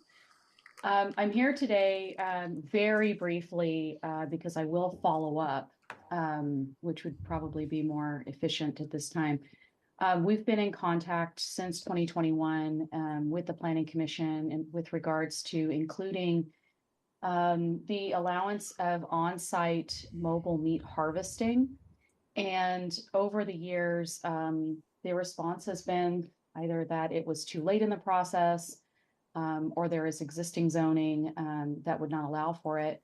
But we do have a number of examples out of county and also a state assembly bill that was passed in 2016 that would allow for on-site harvesting. There are several means with which to dispose of wastewater, for example, and also humane treatment. We are in a bit of a crisis in this state, and especially in our region, and especially in our county, with a lack of USDA certified regional meat processing infrastructure. We are in the process of working on alternatives, but for smaller production and processing, or I should say processing, cut and packing, for example, and finishing of beef, but then also pork, lamb, goat.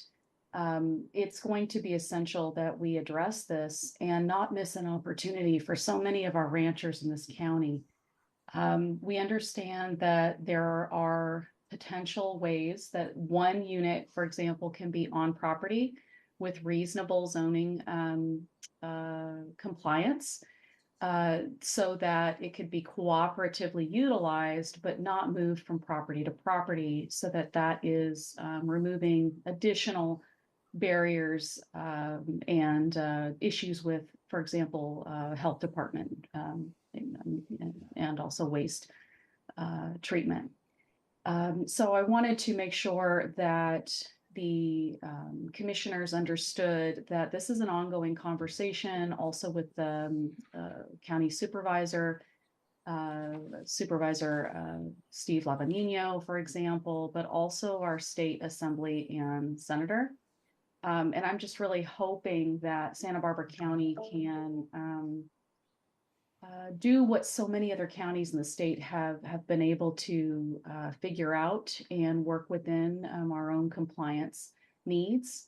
And again, I will follow up with the state assembly bill that I mentioned, and also examples, especially from Marin County, for example, of ways that, and San Luis Obispo County, that we can do this efficiently and potentially within the ag enterprise ordinance. Thank you. Thank you. Mr. Albertson, are you with us?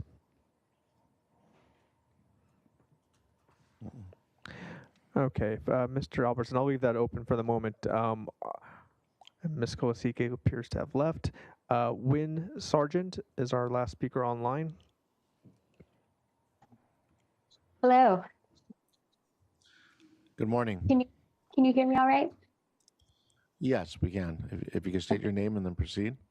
Okay, great. Thank you. My name's Wynn Sargent. I'm the winemaker at Peak Ranch Winery. We're a winery located in the Santa Rita Hills, and we own several agricultural properties throughout the county.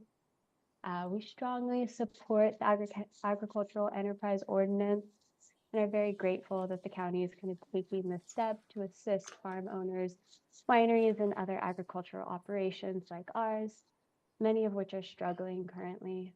We're hopeful that the county doesn't overcomplicate this permitting process and over-restrict property owners like us in a way to render this ordinance unusable. For example, the currently proposed 1,000-foot setback are a little out of proportion with some of the other setback requirements we see for the county and with proper requirements in other counties. This setback will probably result in a large percentage of properties being unusable for this ordinance, and unfortunately the requirement will probably impact owners of smaller properties. Most of them are kind of in need of this help right now. So I just really wanted to urge the county to consider allowing more of case-by-case flexibility with these setbacks and possibly reducing the setback requirement. Thank you so much. Thank you, Ms. Sargent. And Mr. Albertson again, are you there? All righty, so what we're going to do is we're going to move into those who have submitted speaker slips for today. And the first one that I have in hand is from Claire Wyman, and she'll be followed by Mary Hayden.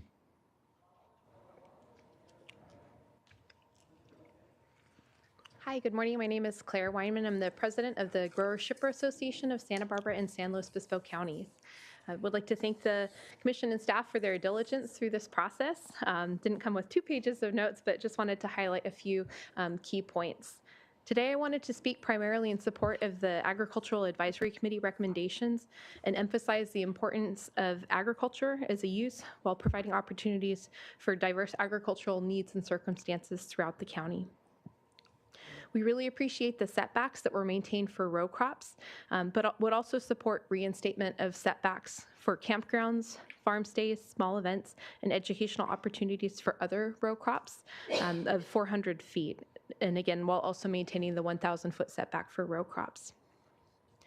We also support the 10-year look-back period for setbacks because there are many emerging changes, such as long timeframes required for the organic certification process and potential fallowing to achieve goals such as those under SGMA, the Sustainable Groundwater Management Act.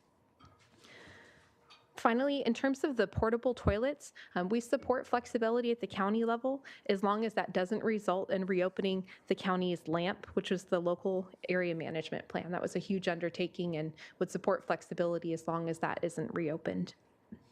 And finally, just wanted to reemphasize our support for minimum parcel sizes and setbacks to support compatibility of uses as this ordinance moves forward. And thank you for your efforts on this. Thank you, Ms. Wyman. So Mary Hayden. And again, when you begin speaking, first state your full name for the record. Thank you.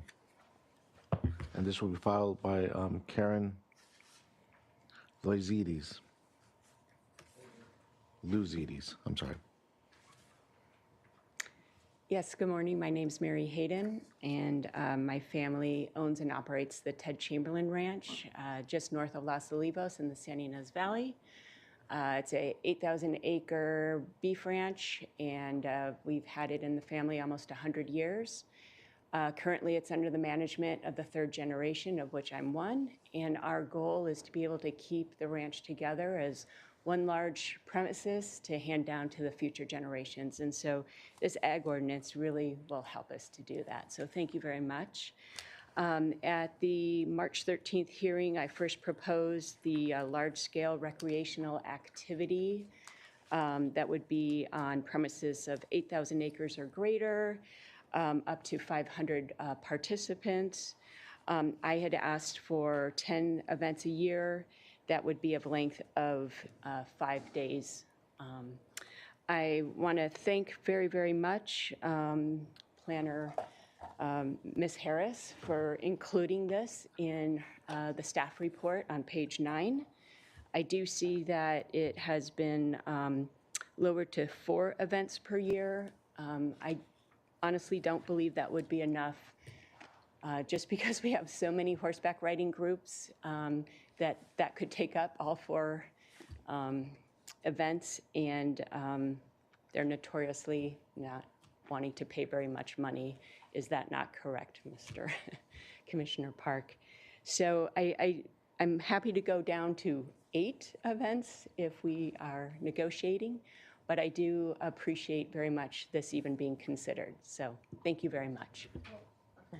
I'm sorry. Mr. Chair, I just had a question for the speaker. Sure. So, you had requested 5 per year, 5 events per year? No, I'm sorry, 10 events per year, up to 5 days per event. Oh, 5 days per event. I'm sorry, okay. So you're suggesting you could go to 8 events per year, 5 days per event? Do I have that right?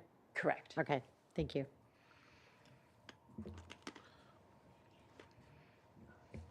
I see you reaching for it, so I was waiting for you, Commissioner Park. Well, since Ms. Hayden did ask me a question to confirm that the horse groups don't pay much money, I think she's right, except for one certain ride manager who pays ranches very, very well, and that's me.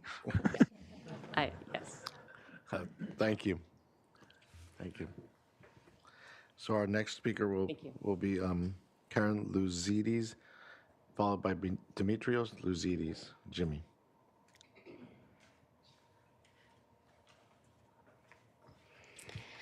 Hi, my name is Karen Luzides of Vega Vineyard and Farm. Thank you, staff. I know what it's like to be the person that does all the details. My husband's a big picture guy, and I'm the one that runs around and puts all this stuff together, so I know what a challenge it is. I'm just here speaking on behalf of the emotional side of watching this ag ordinance pass over the last 4 years that I've been involved with it. I've spoken a couple times in Santa Barbara and here about why it's important to us as families that are looking to pass the parcels down to their loved ones. Both my kids are involved in our business, obviously in very small scales because they're 9 and 12. but have recently talked about wanting to take over the family business. And my husband's heart just exploded, which is why we went up above and beyond and kind of cashed in all of our chips to purchase our property over there. And it's been really fun to be able to be there together as a family. So I'm here to just urge staff and the commissioners to get this done. I was super excited to receive Phil's email earlier this week and was loving the fact that there was an Excel spreadsheet on there to just be able to see really easily what the changes are going to be, what's been approved or what the agreements have been. But then I was so overwhelmed by all the red marks on it that I felt a little defeated and anxious, because I've borrowed money from my father's retirement to cover payroll during the lean months. So though those people, I understand why the details have to be worked out, my heart and my urge would be just to let's try to get it done so that we as small self-funded groups can make it through these tough times.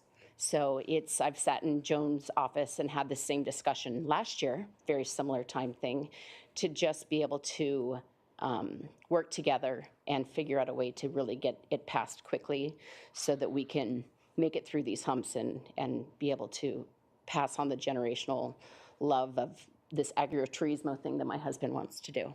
And thank you very much. I'm going to go jump in the car and take my kids to Legoland. Have a good day. Any questions for me? Okay.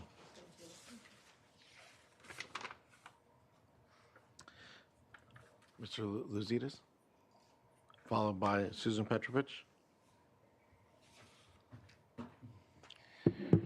Thank you, Chair Martinez and the rest of the planning commissioners. My name is Demetrius Loizides. I go by Jimmy. That's just a nickname that I've gotten my whole life. My wife is right. She picks up all the pieces around me. So I commend her for that. I went through, not in detail, but it's about a little over 70 pages of this ag ordinance, and it was daunting. It made me feel really stupid that I couldn't understand some of the things, and that there was so many limitations to some of the things that we've been discussed in the past. And as my wife was saying, we're self-funded. We're completely in the red, and we need these things to hurry up and finish and get done correctly so we can generate some revenue and get this thing going. Fortunately for us, our staff is doing really well. We've hired a lot of people that we've changed their lives. They're making money, but we're not yet. That's okay. I'm willing to sacrifice and take that risk. It's just scary when you have, two little boys, 12 and 9 years old, to have to sit through these things and see things like we're one of only 8 wineries in Santa Barbara County that predates the winery ordinance. So there's a lot of language in there that excludes me, and typically in the past, things properties like this and predating stuff and being grandfathered has been a benefit, but it's really restrictive for us 8. Likewise, I was looking at just a few things to talk about on the RVs. The 25-foot for the, I think is it the casual or camping site? Low impact. Yeah, low impact is fine, but for the higher impact, I don't think there should be a limit to what size the RV should be. I don't see the reason for it. We have an RV that's 32 feet. I wouldn't be able to put my RV on my own property. And then lastly, I want to talk about the new F word, food. It's become, I don't know why it's become this thing where it seems to be a point of contention. As I've said before at these meetings and everywhere I go, if you're going to be serving alcohol, you need to feed people. It's the responsible thing. I own the Maverick Saloon, and I will tell you right now, people drinking all day and coming and not being able to eat is not a good thing. We have little children that ride their bikes on our roads, and I don't want, people out there that are not in good shape in their cars. So I think as long as you have the ABC license that allows you to, whatever time that is, you should be serving food. It's the only responsible thing, and there should be no discussion about it. In the old days, the old discussion with alcohol is always more food, more food, more food. And then I come in and I buy a winery, and it's like, well, no, not really. So there's a lot more that I went through that I want to discuss, but I'll put it in writing and I'll send it over to John's office. That's all I have for now. If any questions. Thank you, but it looks like Commissioner Park has a question. I do on this. Did you say 8 wineries that pre-exist believe it's the 8, permitting yeah. requirements? Okay. I've had a hard time understanding how this impacts it, but I'm kind of getting it, that we have provisions in the draft ordinance that allow one to change their permit in order to have certain facilities for the incidental food service. But if you don't have a permit to begin with, then you can't change it. Is that your point there? Maybe That's you my can explain it understanding. better. Yeah. Okay. So that's something we need to resolve in some important way. Okay. Thank you. Thank you. And Ms. Petrovich, followed by Carleen Holloman. Good morning. My name is Susan Petrovich, and I will be very brief. You've received public comments expressing concern that the ordinance uses pose a threat to ag viability. And I think those concerns are legitimate, and I sent you a letter that I hope you received saying that we need to define what is primary and what is secondary for uses, and include that in the ordinance, because those words are not even, those terms are not even in the glossaries for any of our ordinances, any of the county ordinances. And so I've made a list of the things that I would include, and that is the allowed uses must provide for preservation of agricultural production on prime and non-prime lands so that we don't have rich people coming in and turning it into a circus. A majority of the acres on the property shall be used for agricultural production, and agricultural production shall be a major element of the property's commercial revenue. Those are just some ideas. I got most of these ideas from our own uniform rules, Ag Preserve uniform rules, so I think that we need to revisit and make sure that this is very clearly addressed so that people understand that they can't come in and create a circus on their land, calling it putting it under this ordinance. And then I would like to, again, support the setback that the AAC is proposing. 10 years is much better than 3 years because it's not unusual to fallow land for 3 years, and we wouldn't want to have the intention of the ordinance be to threaten agricultural production. And if a farmer decides to replant a patch of land that's closer than 1,000 feet or 400 or whatever we choose,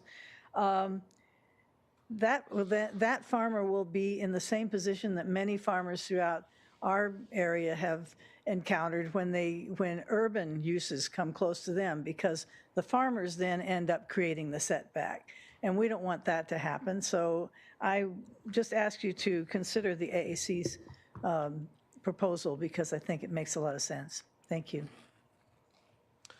Thank you. And then Carleen Holloman, followed by Phil Jones. Good morning. My name is Carleen Holloman, and on behalf of Lehman Vineyards, located in Zone AG2, I'd like to share 3 brief and important points as to why we support this ordinance and why this property should be included in the Agricultural Enterprise Ordinance. This ordinance isn't just about regulations, but opportunities, growth, and sustainability for the local community. Here's how we'd be able to make a meaningful contribution towards the success of this ordinance. For the first, tourism. By welcoming transient guests, we'd be able to share our passion for nature and the vineyards and showcase the beauty of the county while promoting local businesses and contributing to the vibrancy of the community. We aim to partner with a property management company, which boasts a large and diverse portfolio of clients who seek and enjoy short-term stays throughout the county. With this ordinance, we would be instrumental in showcasing the beauty of Santa Barbara County to new audiences. Wanda Asset Management also offers professional event concierge services skilled at conceptualizing and coordinating niche and intimate events, which would be specifically tailored to incorporate the vineyard and its operations, while educating and celebrating local agricultural heritage.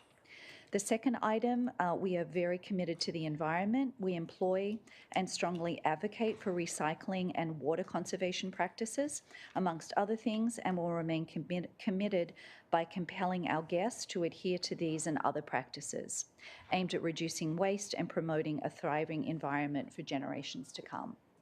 And lastly, supporting our community and promoting the local economy.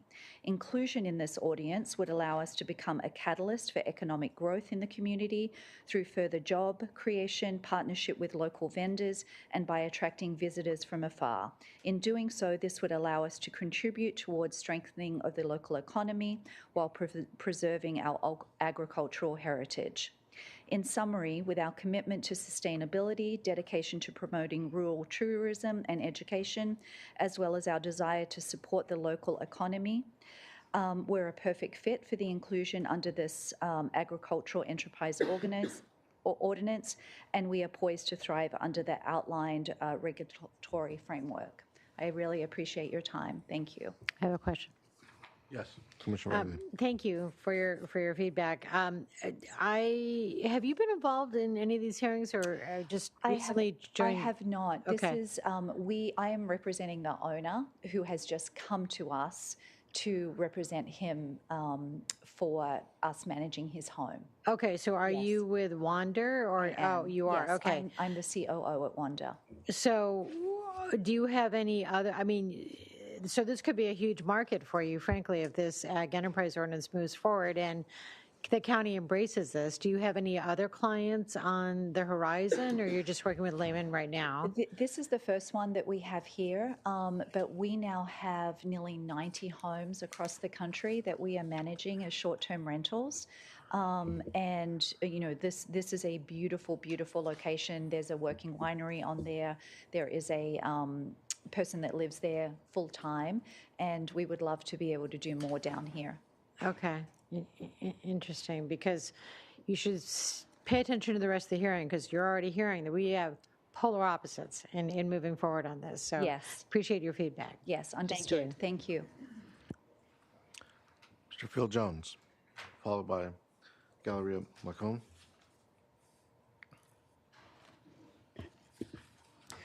Good morning, Chairman Martinez and fellow commissioners. My name is Phil Jones. I'm a co-trustee of the Better World Trust, the beneficial owner of a 486-acre property in Winchester Canyon, located at 222 Winchester Canyon Road, Goleta, California. I'm one of 3 trustees, the successor trustees for Paul Garrett. I'm here to introduce myself along with my co-trustees, Diane Garrett and Marty Weiss, which could not attend this meeting.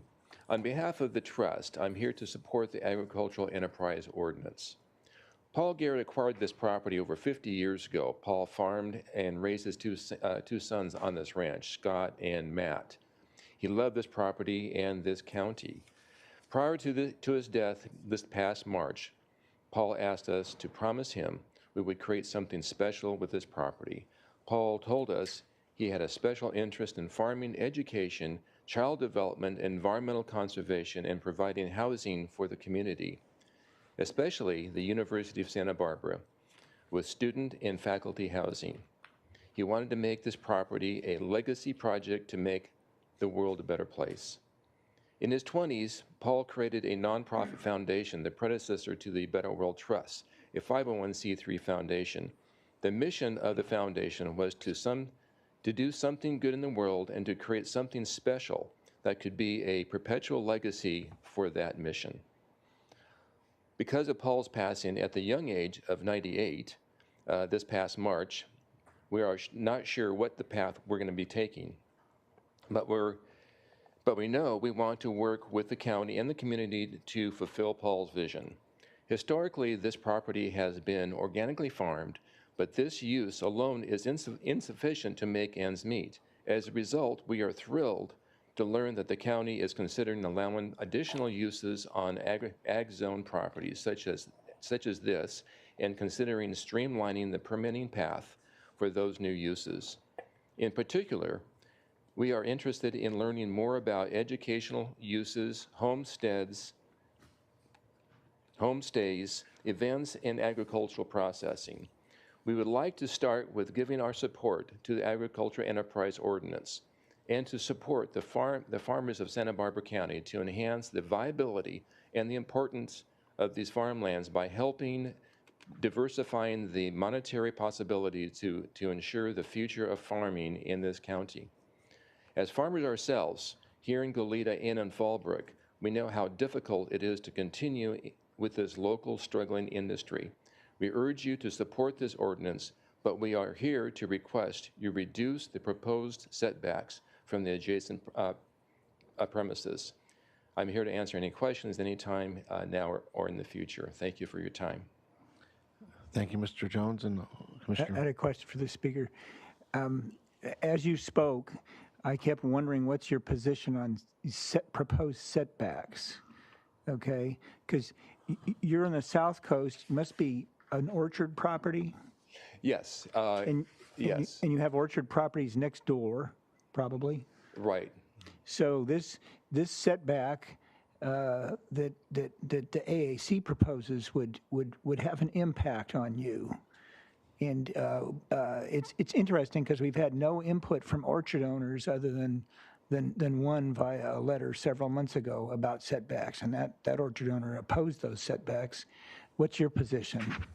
Well, we'd like to have the setbacks reduced. And to what? They're proposing 400 feet. You know, I'd have to defer to our counsel, Amy Steinfeld, when she's not here right now. You know, less than that, but, you know, 200 feet, you know, something like that. But I don't know if there's anybody here from Brownstein. Yes, I am, but I don't know anything about it. Okay. No, Amy said that you may have a response to that, but okay. Yeah.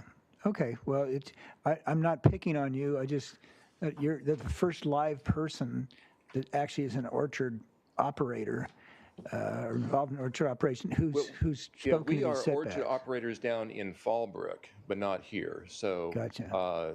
The ranch here in Goleta has been primarily in the past in row crops. It has been. Yeah. Okay. Yeah. So. Okay. Well, thank you. Okay. Thank you. Mr. Reed? Oh, I have a question. Oh, yes. So you have about 386 acres, is that what you said? 486. 486, and you consider a 400-foot setback from your neighboring properties excessive? Yes, correct. On your properties down in Fallbrook, how much setback do you have from your other neighbors? Are they also orchard properties?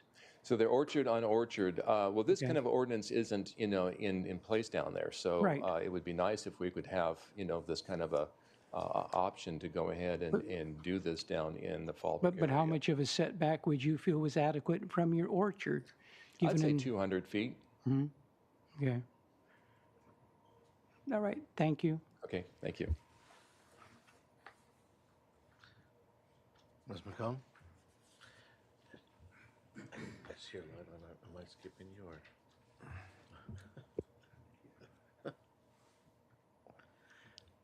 Please. Hi, good morning, Gallery Macon. Thank you for having us speak today. This is a really important ordinance. We're all very excited. I know we have comments and concerns, but I think the overall goal is to kind of keep it moving and getting it to the board, and then also seeing the rec master plan kind of come up behind it. I heard the Board of Supervisors speaking just a couple of weeks ago about the importance of this ordinance and creating revenue for the county. My two main concerns are the setbacks. I do have comments on the setbacks and the campgrounds. So the winery ordinance establishes setbacks, and I still want, I think those would be appropriate to maintain for wineries. And in some cases, I've seen that the new proposed setbacks would actually interfere with like tasting rooms. And those tasting rooms generate way more traffic, way more people than these additional options. So I suggest either using the winery ordinance setbacks or making them guidelines so that there's flexibility and you can show that there's not an impact. In terms of campgrounds, I still, I've said it before, I think the owner provided accommodations should not be restricted. The semi-permanent structures, perhaps a compromise could be a cap on how many this first ordinance starts with. Maybe you start with, I don't know, 100, and then see how it goes. And it could also spur a lot of activity and excitement about the ordinance and get people going, but it won't cause, it's limited in its impact, and see how it works. It would still require BAR, it would still require design review, and the uniform rules would still be in place. So this isn't replacing prime agriculture. It would all have to fit within the other rules. But wineries, in my experience and my applicants that I'm representing, don't want tents at wineries, and they would want a more elevated experience, and that's what they would, that should be allowed. And then lastly, I've seen in certain letters, hospitality has been given this sort of like negative connotation, and I looked it up, and it's defined as the friendly and generous reception and entertainment of guests, visitors, or strangers. And I think that should just be the goal of what we're trying to do here, and it shouldn't be seen as a negative thing. Thank you. Question. Commissioner Bailey? Sorry, maybe I was writing and not listening at the same time. You said start with 100. What were you referring to? Like park mod trailers or semi-permanent structures that are trying to be limited right now. Okay. There's a debate of having none allowed or 30%. As owner provided accommodations. Okay, and are you sensing that in scale? I think what was studied as part of the EIR and what was originally proposed was there was a scale, but it was like 20 or 25 per parcel. Okay, all right, thank you. Commissioner Park? Yeah, now is the time to be specific, okay? Because we're trying to get this ordinance done. So when you talk about, you think the winery ordinance setbacks are a good idea, I kind of think I know what they are, but I'm not sure. Tell us what they are. So they had setbacks from like residential structures. It was I know like that's 400 feet. So, okay, what else? I think the rest of them are 200 feet. Right.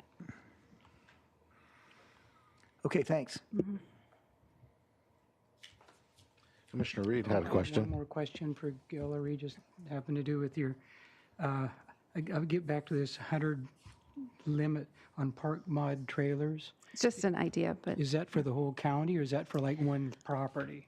no, for countywide. And Countywide, it could be 100 more or less, countywide. but I'm just suggesting it. Okay, all right, thank you.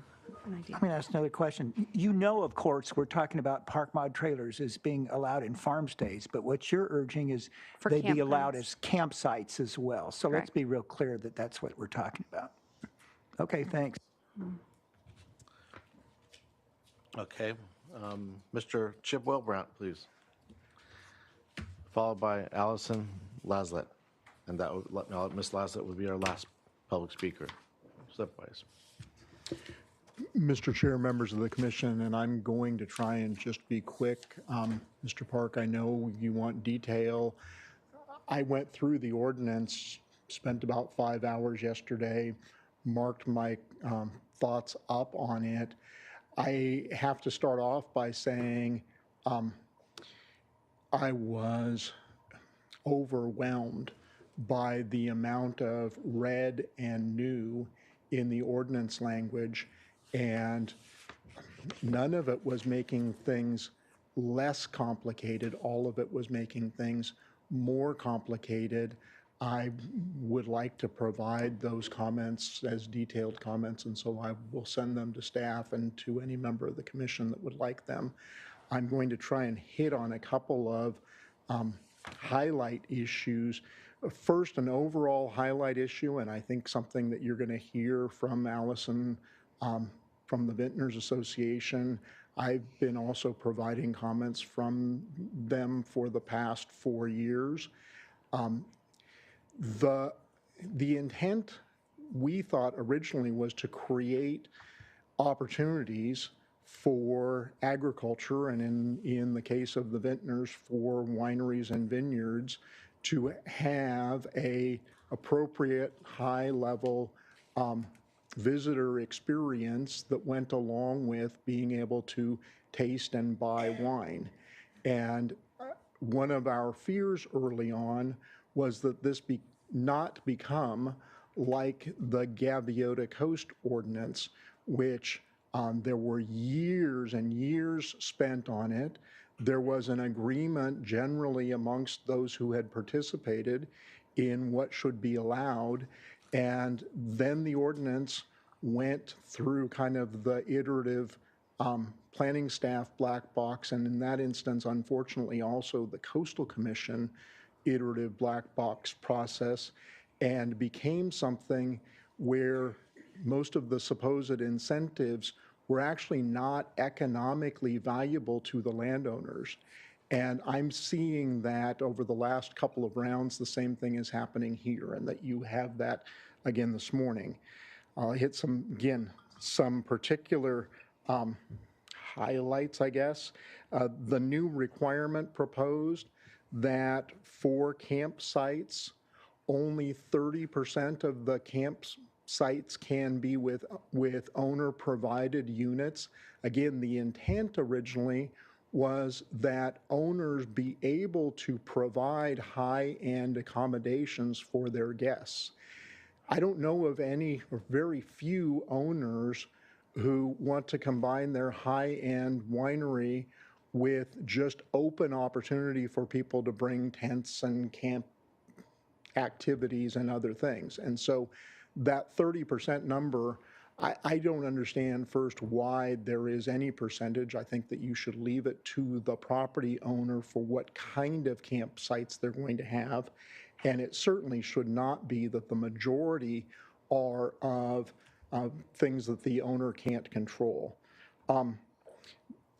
There is a new requirement that if you have the campsites broken up into more than one combined campsite area, then you must have a campsite area that is only tent camping.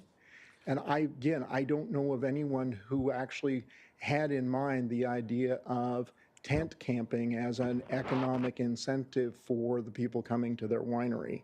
Mr. Wilbrandt, I'm going to have to stop you there. I just noticed that the timer expired, and just to be fair to everybody. And I'm sorry, because again, I have dozens and dozens of new comments. I don't know how we are at this point where we got all of these new concepts that essentially we saw for the first time last Thursday. Yeah. So I would ask for the opportunity to go through these in more detail before you take final action. Thank you, Mr. Wilbrandt. I know you want to get your point across, but I know you're going to put it in detailed form in a letter, but got to be fair. Allison Laslett, please. Good morning. I'm the CEO of the Santa Barbara Vintners. I submitted a letter to you that I hope you had the opportunity to read. I tried to pull out the specific area that I might have had an issue with, and I thought I would just highlight those this morning. We urge you to make winery expansion to accommodate food service as easy and smooth a process as possible. Most wineries are heavily reviewed and permitted when they're formed, and any expansion should comply with all building, fire, and EHS, of course. But any requirement to reopen their winery development plan, or in some instances create one, is onerous and potentially prohibitively expensive. Regarding tasting room hours and food service, each winery already has dictated tasting room hours, parameters within which they can work, and that should not be overridden by a new ordinance, an individual permit or right that a winery has. Also, food service, we believe, should align with tasting room hours. We think it's safer, and it is in service to the wine tasting. We believe that campgrounds and farm stays should be allowed to exist simultaneously for the benefit of all properties that are eligible to participate in the AEO without a size requirement on the property. Being able to have a farm stay and a campground at the same time, it doesn't mean that you will use the maximum allowable number of campsites or rooms that are available, but there are small farms and small wineries that are well positioned to take advantage of both. I will just speak for a second about setbacks. I believe the 400 feet was created from the winery ordinance if you had an event that was setting back from a property that contained a private residence. So the 400 feet, the orchards, the ranches, and the wineries were unified on that for overnight stays. It seemed protective to set the overnight stays back from the property line that distance. So that is the origin of that number. The 1,000 feet was specifically for row crops and their protection. I was on the subcommittee of the AAC, so I was there for some of the conversation. I think that wineries can have some flexibility with that setback, but this is I've spoken about it before, the reason for 400 feet is for specifically overnight stays, not for educational events or other events. Thank you. Sorry, I do have a question. Sorry. Thank you, Ms. Salzad, for coming. Sure. When you talked about the 400 feet setback being for overnight stays, I have several questions that are kind of combining in my mind. What would you suggest for things that are more like extended food service, if it's, within the patio next to the wine tasting room area, if we can get to a point where the tasting room permit is held to believe that food service could be on the patio right outside the tasting room, and if that's, somehow within a certain distance, then as long as that's not too far away from or too close to a property line, that would work, right? So I think it was stated earlier that some tasting rooms are already within that because the 400 feet was dictated based on whether or not you had a private residence next door. So it was giving some room if there was housing next door, right? So you do have tasting rooms that are already within that 400 feet. The 400 feet, my understanding that I am talking about is specifically for campgrounds and campsites. Oh, okay. Right? So it's if you have somebody sleeping next to the property all night long. So the activity at wineries, I'll speak for wineries, such as spraying the grapes with organic or conventional pesticides or herbicides, whatever activity you have, application activity you have, often happens at night. So it is a requirement that all of that spray activity be contained within the property lines. We also have several wineries and vineyards that are in the Santa Rita Hills, and it's a very windy area. It happens at night. I often say there is what should be and there is what is. So we have, sun coming out and fog coming in and lifting these applications, blowing it all over the Santa Rita Hills. But at night is when the spraying happens because the wind is quiet and every farmer and winery is trying to contain their spray. We also harvest at night. It's noisy, it's bright. These are nighttime activities that I think are not always necessarily equated with the tasting rooms or the wineries or the events that are happening during the day. So the setback was created to give a buffer between the nighttime activities and the people who are spending the night. Can it be reduced? It can be reduced, but that is the logic behind the creation of the 400 feet. Okay, so I'm sorry, just one last question. So the other question I had for you was the hours of operation. You know, staff is recommending that it just be compliant with whatever the winery tasting room permit is, yet a lot of wineries shut at 6 o'clock, and in the summer you could have you could actually mimic what Mr. Zoidis does and have a dinner service up until 8. So do you have any feedback from your members about whether food service beyond the winery tasting permit hours is desirable, or? No, I think what we're saying is we agree that food service should correlate to the tasting room hours of the winery. I believe what staff is saying, county staff is saying, is they believe that all food service should be limited between 10 and 6 p.m. regardless of the open hours of the tasting room. No, I think they wanted to have it comply with whatever's under the permit for the winery tasting room. That's how I read it. But we can figure it out. The main point is you're not hearing from your membership that, hey, we'd really love to have summer dinners up until 8:30. That's well beyond the tasting room permit. No, the wineries believe that they should be able to serve incidental food service and have it correlate with their open hours. So if they are serving wine tastings until 8 p.m. in the summer, and that is the standard that has been in existence, then we are saying, yes, food service should be allowed when the tasting room is open. Okay. All right, thank you. Yeah, you're welcome. Commissioner I have Park. questions for you. Yes. Okay, I appreciate your comments, but I found them confusing on some things, so I want to clarify this. You've stated that the incidental food service should be able to correlate with the wine tasting hours, and that's set out in the winery permit that each winery has. Yes. Okay, well, typically, when does that end? Because I'm typically seeing wine tasting end at 5 o'clock. It's different for every winery. I think that is the thing.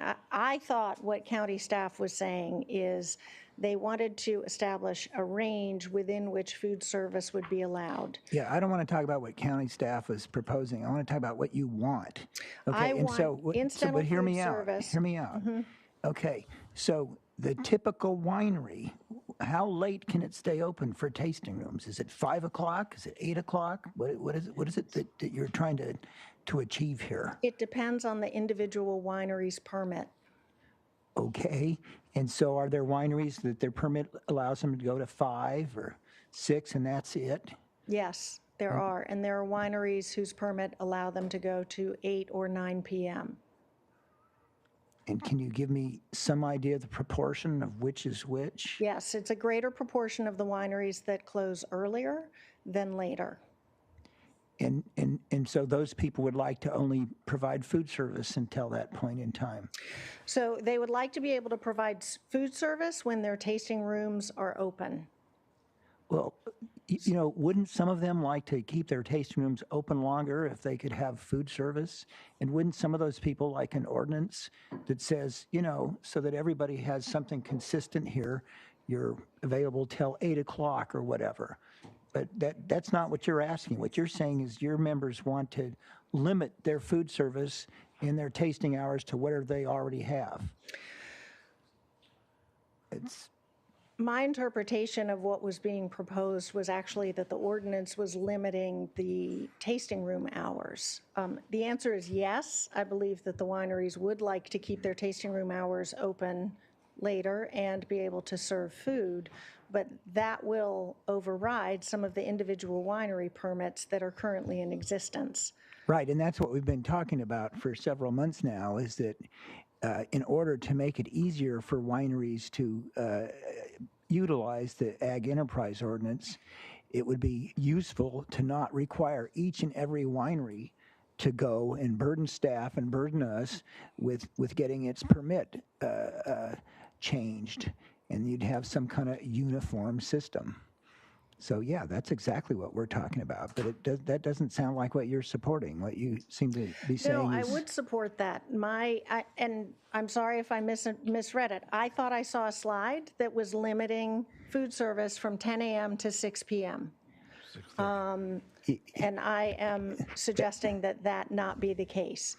And what you were saying is this ordinance could be used to expand without going through the permitting process, the tasting room hours of the wineries. That's what I've been arguing for, and I think you are misinterpreting what staff had, because I think staff, and Mr. Tuttle will correct me if I'm wrong, basically said in the absence of a permit that sets the hours for the tasting room, that it would, essentially the food service would be 10 till 6 or 6:30. Why don't you clarify, Mr. Tuttle? Mr. Chair, Commissioner Park, that's correct. So if the winery permit has established hours of operation, the food service would meet those. There's no overriding or changing to those established hours. Based on our research, there are a number of mostly the older wineries where the hours of operation aren't identified or explicitly referenced in their permits. And in those situations, we are proposing a range, a cap for those, so that it's not 8, 9, 10 o'clock at night, and someone is not using the food service to then drive the tasting room, but it stays the other way around, where the tasting room is the primary use and the food service is incidental to that use. Again, the whole notion here is we're not looking to establish restaurants. We're looking to establish incidental food service that's supportive of the winery operations. I know that. So let me get back to Ms. Laslett. I'm also confused on the setbacks, because the folks that have approached me from the wine industry, they want to have campgrounds, they want to do different things, and they're not in favor of a 400-foot setback, because wineries tend to be on smaller parcels. You know, we have Sunstone, 65 acres. We have, that's just an example. And so they're heavily impacted by setbacks from any adjoining vineyard. And so they're not in favor of 400-foot setbacks. But what you're telling me is the industry is in favor of 400-foot setbacks to protect you from overspray and so forth. So I think, I mean, I'm hearing two different things. yeah, so that would be typical of the wine industry. And my job is to try and represent opposing sides very often. So that's what I'm trying to do up here with the setback. So there was a recommendation that was and has been 400 feet. And I have also heard people who are recommending a smaller setback. What I am saying is there's flexibility at the wineries to reduce the proposed 400-foot setback to 200 feet, let's say. It is also my responsibility to explain where the 400 feet came from and why some people are advocating for it. I wish I could always be perfectly clear, but I work for several 100 wineries.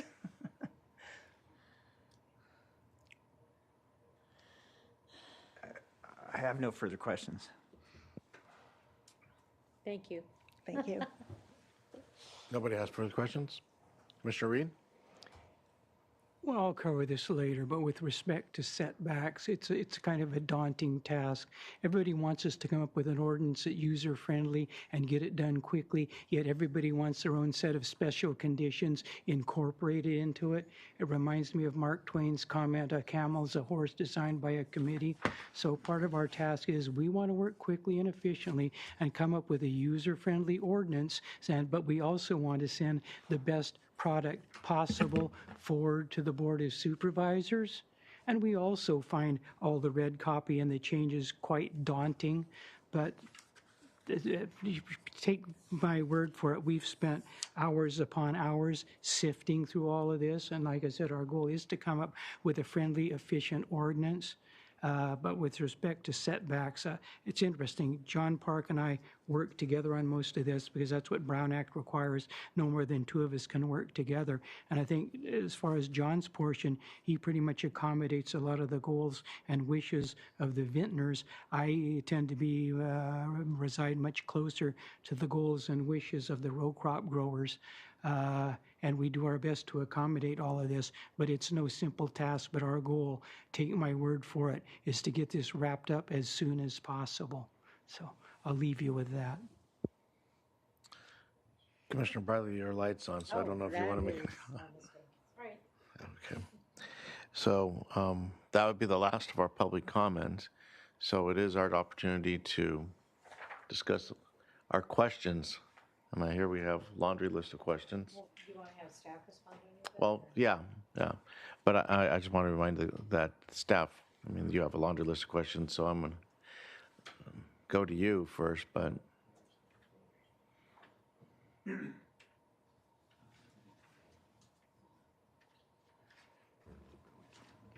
Mr. Chair, Commissioners, there were a few things we heard from public comment that we could attempt to clarify, but we can also, we might get sorted out through your questions, and so we'll just start with you all. That's what I was kind of anticipating. So, Commissioner Reed, you're the first one. Okay, I'll up with just your- take a simple, since lunch is coming up, I'll just make it simple. I won't start from my written list. I will start with a few things that came up. I think we can address pursuant to my discussion with Commissioner Park, and we visited many of these issues this morning. So let's just deal with the ones that were in your presentation. Okay, first, limit size of RVs, staff recommendation. For low impact, the 25 feet, we're comfortable with that.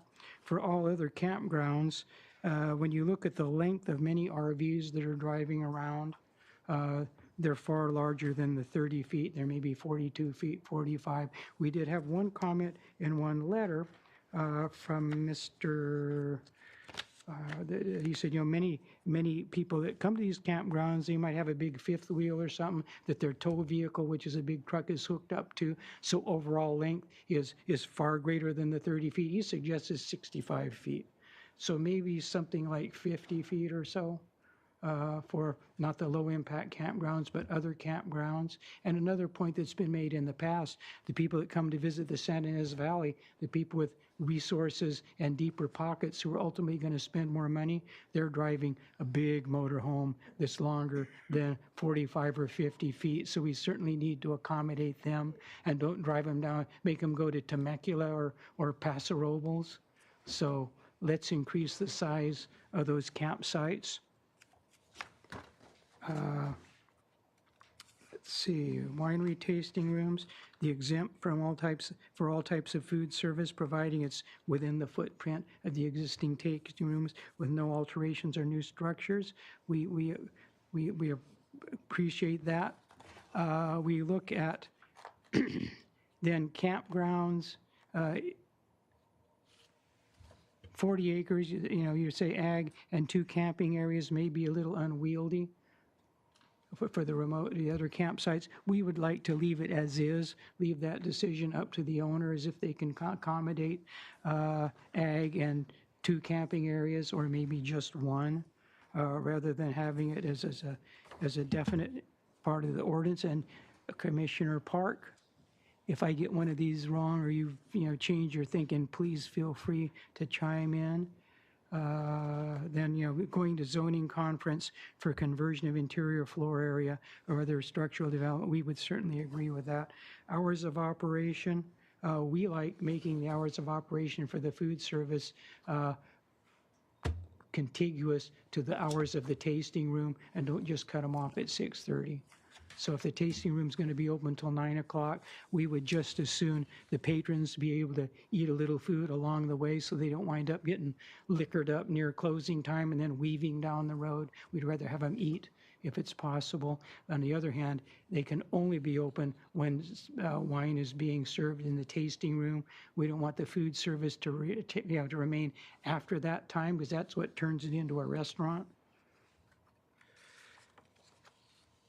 In terms of the structures and cottages for farm stays, staff recommendation is that they be limited to 400 feet. We were thinking that might be nice if they were a little larger. We were thinking about 500 square feet. We know right now they're going to have a refrigerator, microwave and things, but we feel perhaps the addition of a small cooktop, an electric one, would be acceptable. Because if they have kids, they want to be able to cook an egg or something. Do it in a microwave isn't so great, but adding a small cooktop similar to the size that's in a trailer, a camper trailer or something could be accessible, provided it's electric. We're very comfortable with going from the 8 guest rooms to 6, so it coincides with state law, where we would be in agreement and support of that one.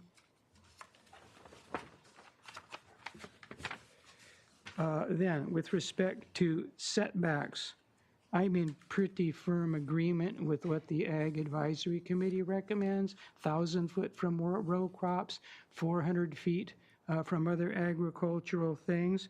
If you think 400 feet, a lot of this ag enterprise owner, looking from a North County rancher perspective, a lot of ranches were able to provide supplemental income from oil development on their ranches for many, many years.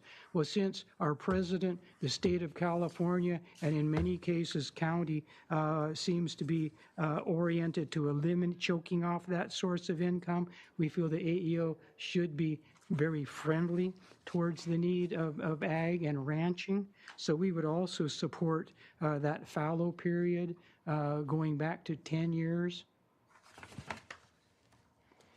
And with respect to design review, we're in accordance with what planning, what staff recommends, but we think it's very, very important to grant planning and development director authority to exempt from design review structures that are not in public view.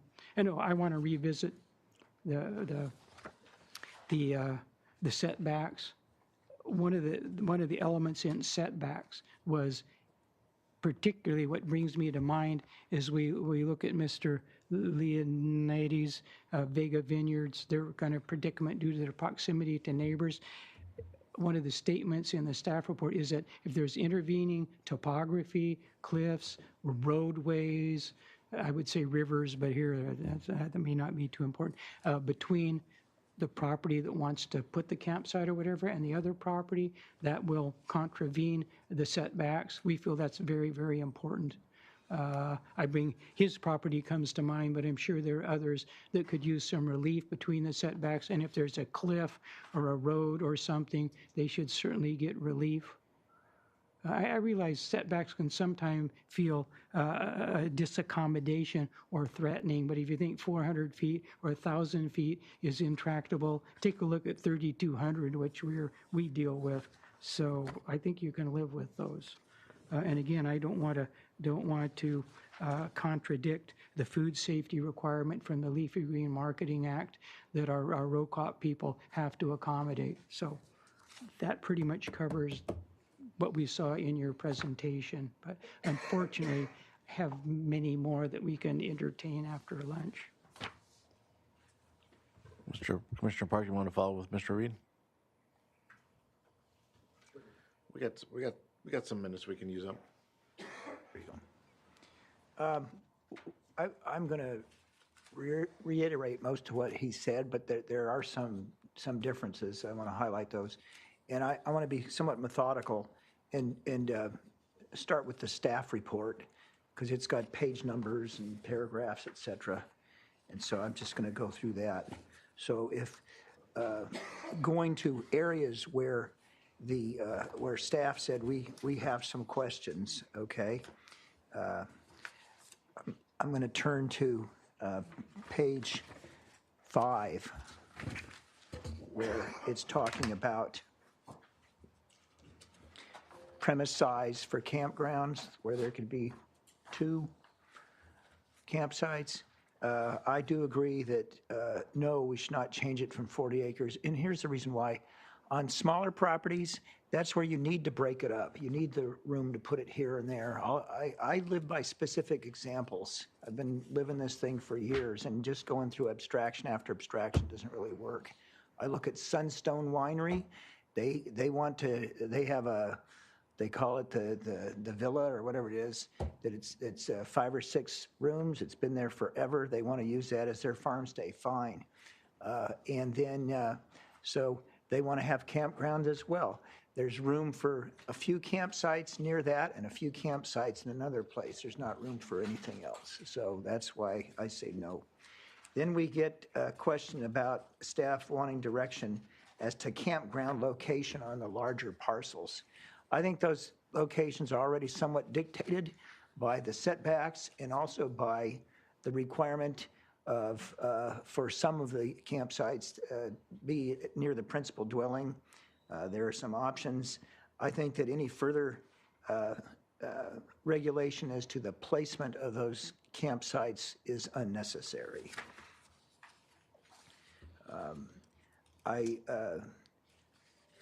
Incidental food service, it seems to be getting more and more complicated what the hours are. I personally favor one standard, okay? Let's say they're open till 8, 9 o'clock, something. And that's, and this is by ordinance. And so we don't have to go back and have people come in with one winery after another looking for development plan changes on everything that we allow them to do under this ordinance. I think we need to get back to that. Farm stays, on the page 7, staff raises some good points about options regarding farm stays that are using existing buildings within the 1,000-foot row crop setback. Intellectually, I appreciate trying to draw those distinctions, but I think from the point of view of the adjoining property owner, their concern about the impact on public of things they're doing and interference with their agricultural operation isn't going to depend on whether it's a new cottage or an existing trailer or an existing barn that got converted. So I think that I would favor no change with regard to those setbacks regarding farm stays in existing structures. It's just kind of a problem you will face if you're a property owner that wants to have the farm stay. I agree with Mr. Reed that the 400 square foot limit that's also on that page 7 for the size of park trailers, guest cottages, should be increased to 500 square feet. There's going to be embassy suite type structures where you have a living room and you have one bedroom, and if that's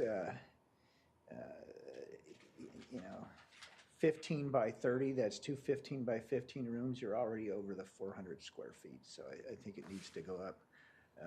And I don't want to belabor that point.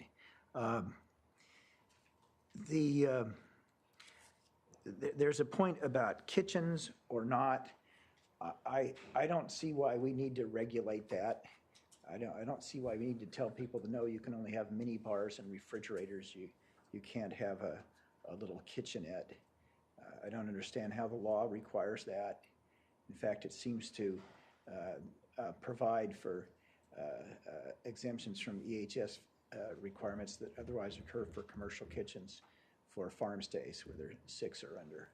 So I would allow them to have kitchens. I think that Mr. Reed has spoken to that. He had some suggestions to you on the kinds of kitchens. I don't think that needs to be defined, but there you are. Agreed that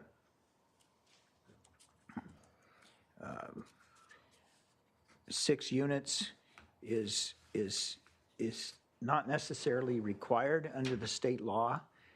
You could go to more, but it's just a number we've been using over and over again. I think we should stick with it. On small-scale special events, you mentioned that zoning clearance be required for any structures for special events. That makes sense to me.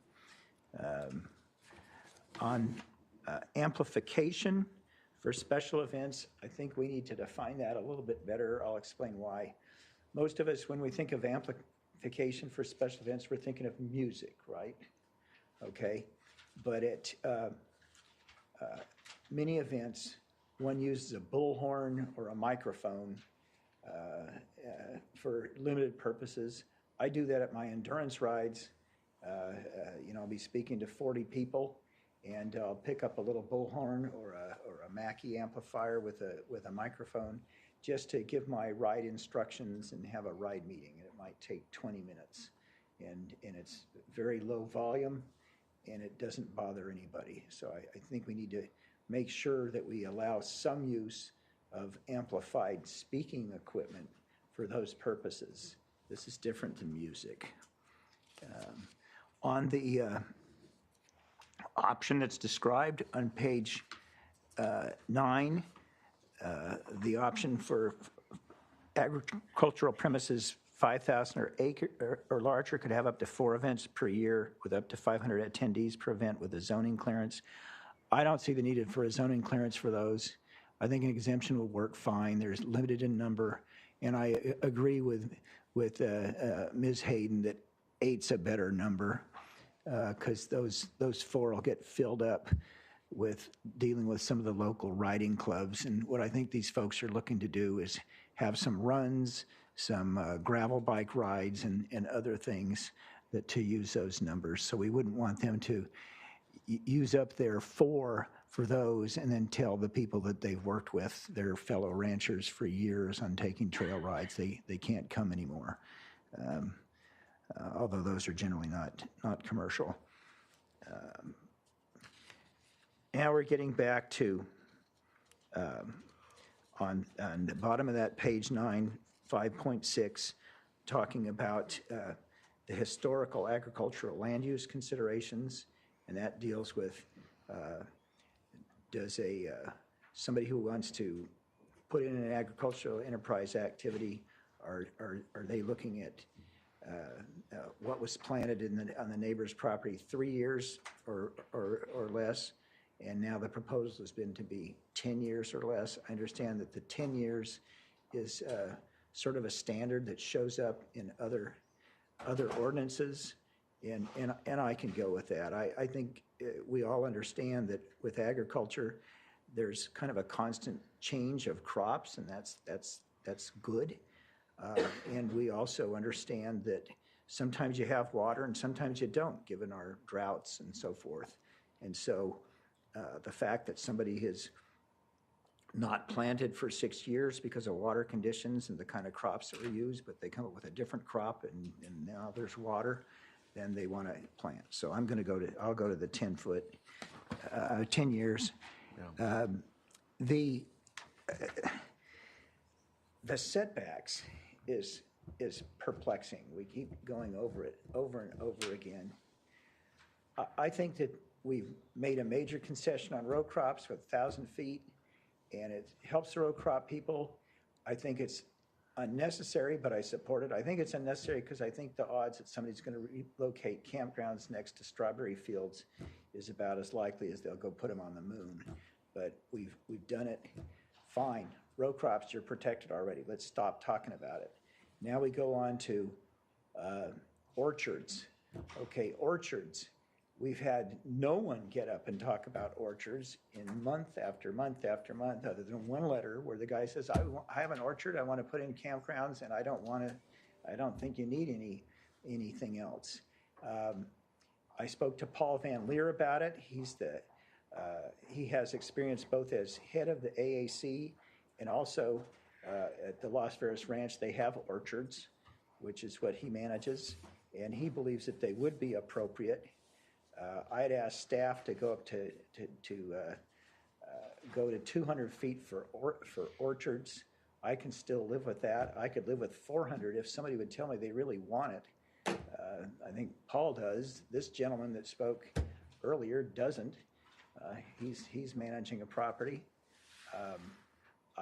I can see the need when I look at, say, the Carpinteria Valley, where there's very well-run and lucrative avocado operations. guess what? They're all on Ag 1, not Ag 2. Their neighbors are Ag 1. Those are typically about 30-acre Ag 1 properties. There's not going to be any campsites in the Carpinteria Valley under this, and we don't need to protect them. But, you know, I can live with 400 feet for orchards. We get to vineyards.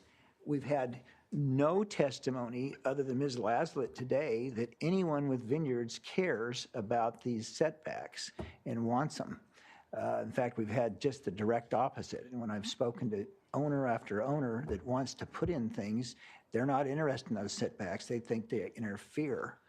So I'm inclined to provide setback for orchards, but not for the vineyards any further than what we already have, which is 100 feet, okay, that we've proposed.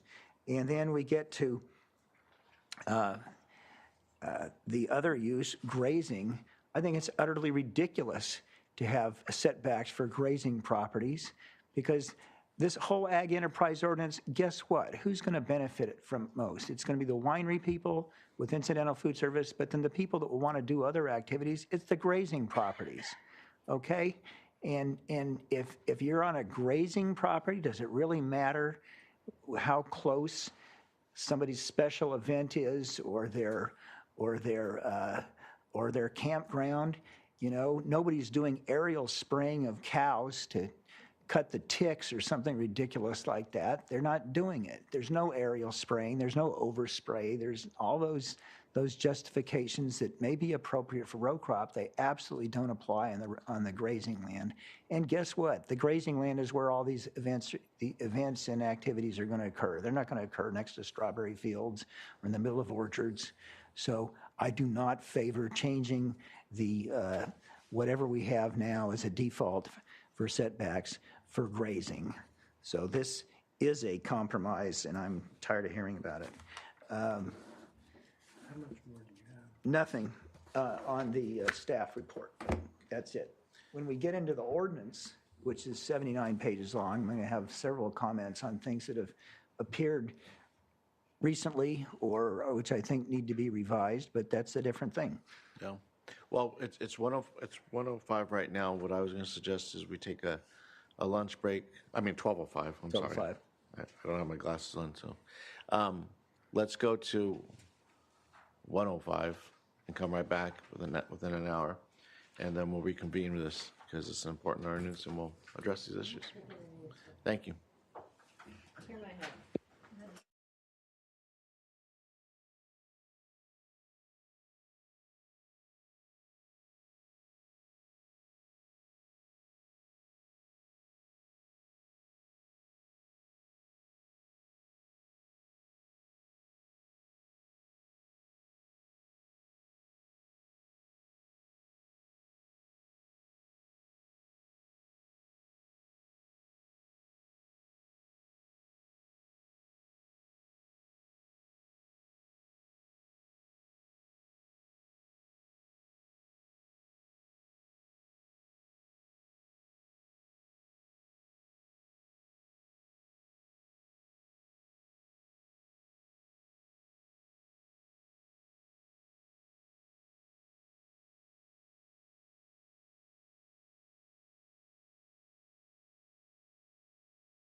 Good afternoon, and welcome back to our afternoon session of today's Planning Commission.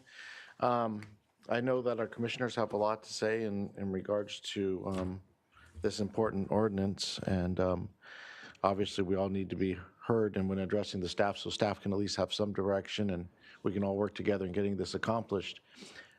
My hope is that we put a time goal on this, at least for right now.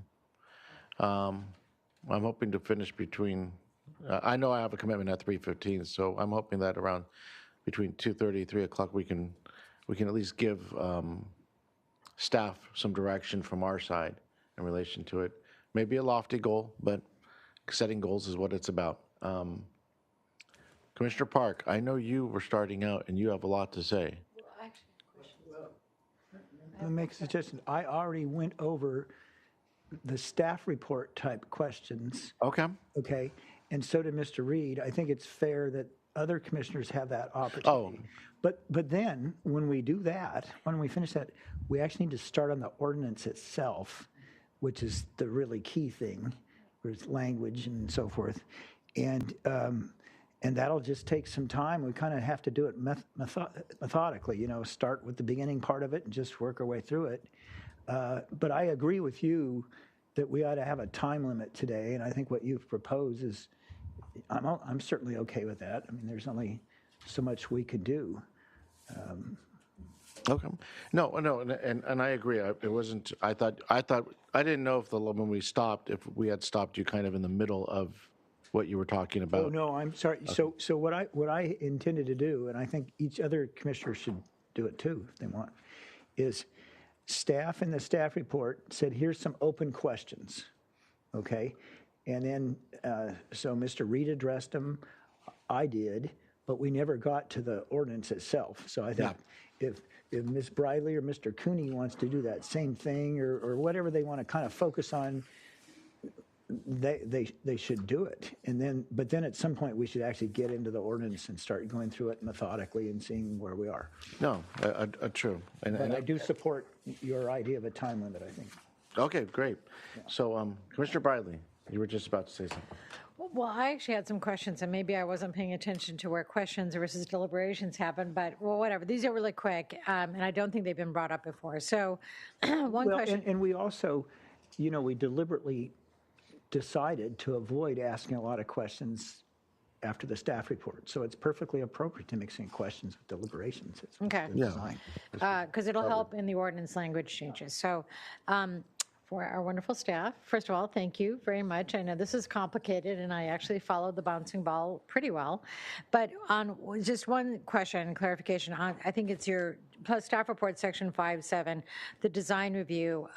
Is the planning and development director decision as you're envisioning it, is that appealable? Like if a P&D director, it's not like a land use permit that's appealable. So if they make a decision that it's not visible, then that just stays, right? For Commissioner Briley, through the chair, that is my understanding. We currently have, the process is actually in place already in the San Ynez Community Plan that for certain types of development that would require design review within the design overlay, if the director determines that it's not visible from a public view area, then it does not go through design review. And it's not, my understanding is that's not an appealable decision. That's just a decision that is made and typically and often it is, when we say the director, it's the director or the designee, so it's a staff level decision. Okay, all right, that helps. And then the second question I had was, this is verging between a question and an observation. There was discussion about the SOPA, S-O-P-A, I don't know if it's acronymized or not, but you know, there are lots of other state and federal regulations that layer after the county. So as much as the state has these requirements, and I know you were trying to align the ordinance with it, if we're different, that's okay. We have different environmental thresholds and different things that we require in our biological habitat plans and things than what California Fish and Game might require for a stream bed alteration permit. You know what I mean? So if if SOPA is not completely comported into our ordinance language, is that seen as a non-starter legally? I don't even know if it's a legal question. Commissioner Bradley, through the chair, I think I can answer this. The SOPA actually regulates all campgrounds on private land, and there's an operational permit that campgrounds have to get, and that would come through the State Housing and Community Development Department, HCD, which is the regulatory authority at the state. But a local jurisdiction can exercise the ability to be the local authority, which the county has. It's the building official, but they still have to comply with those requirements of the state law. So if the state is saying you have to have X number of restroom facilities for the campground, you have to have X number of restroom facilities, regardless of what we have within our county code. Those requirements still apply. And learning about the SOPA and understanding this helps to understand why SB 620 for the low impact camping makes a lot more sense when you look at it in the context of what's required by the state. Okay. And that law is actually saying that a low impact camping area that complies with the legislation as it's proposed, it would not be a special occupancy park, and then it would not have to comply with those state regulations or get an operating permit under those regulations. Okay. Okay, that helps. I think that the other things were just thoughts that I concurred with the 500 square foot size for the units on the properties. I'm confused about where the 30% of units by the owner really kind of came from, but that's part of a discussion. And I would support what Ms. Hayden said about the larger size ranches having 10 events a year. Wasn't that it? Whatever Ms. Hayden said, that would make it viable for her to host the kinds of events she was foreseeing, because I think there's so few properties that are that large. So anyway, that was a couple of quick comments. Oh, there was one other. So when you're in an ag preserve contract, doesn't that define primary agricultural use? And this gets to Ms. Petrovich's comment. If you're in an ag preserve contract, don't you have a primary agricultural definition as part of your contract? And is that defined in terms of how the land is used, whether it's crop or barn or anything? Is that something that can be relied upon in terms of this concept of a definition, which I think is a good one, brought up by Ms. Petrovich? Commissioner Bradley, through the chair. So the county's uniform rules are kind of our board's adopted rules for implementing our ag preserve program. I think earlier on we had some statistics, and roughly, I think it was like 72% of all the Ag 2 zone land are currently in ag preserve. So a majority of the people that may want to take advantage of this, they're already under ag preserve contract. And so you are correct. One of the main principles of entering into the contract is that you make your land that it is in commercial agriculture production. That's the principal use of the property. Everything else is a compatible use. You may hear that term. And so our uniform rules, that's an overall objective, but it has different requirements if you qualify as prime, like if you have vineyards or row crops, you have certain acreage requirements. Unfortunately, it's a very low bar for the ag production on grazing lands, but it's, you have to just demonstrate that you have water, you have fencing, and you're running cattle, or you have a cattle lease.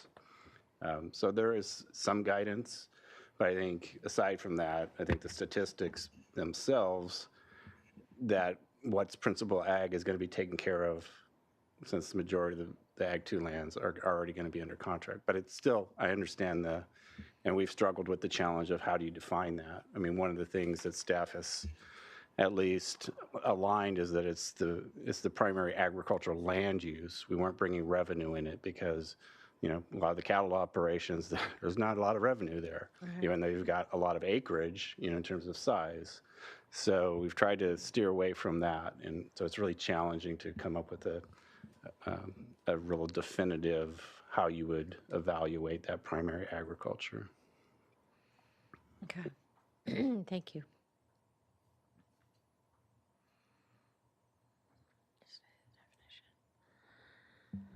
That's it for me. Commissioner Cooney?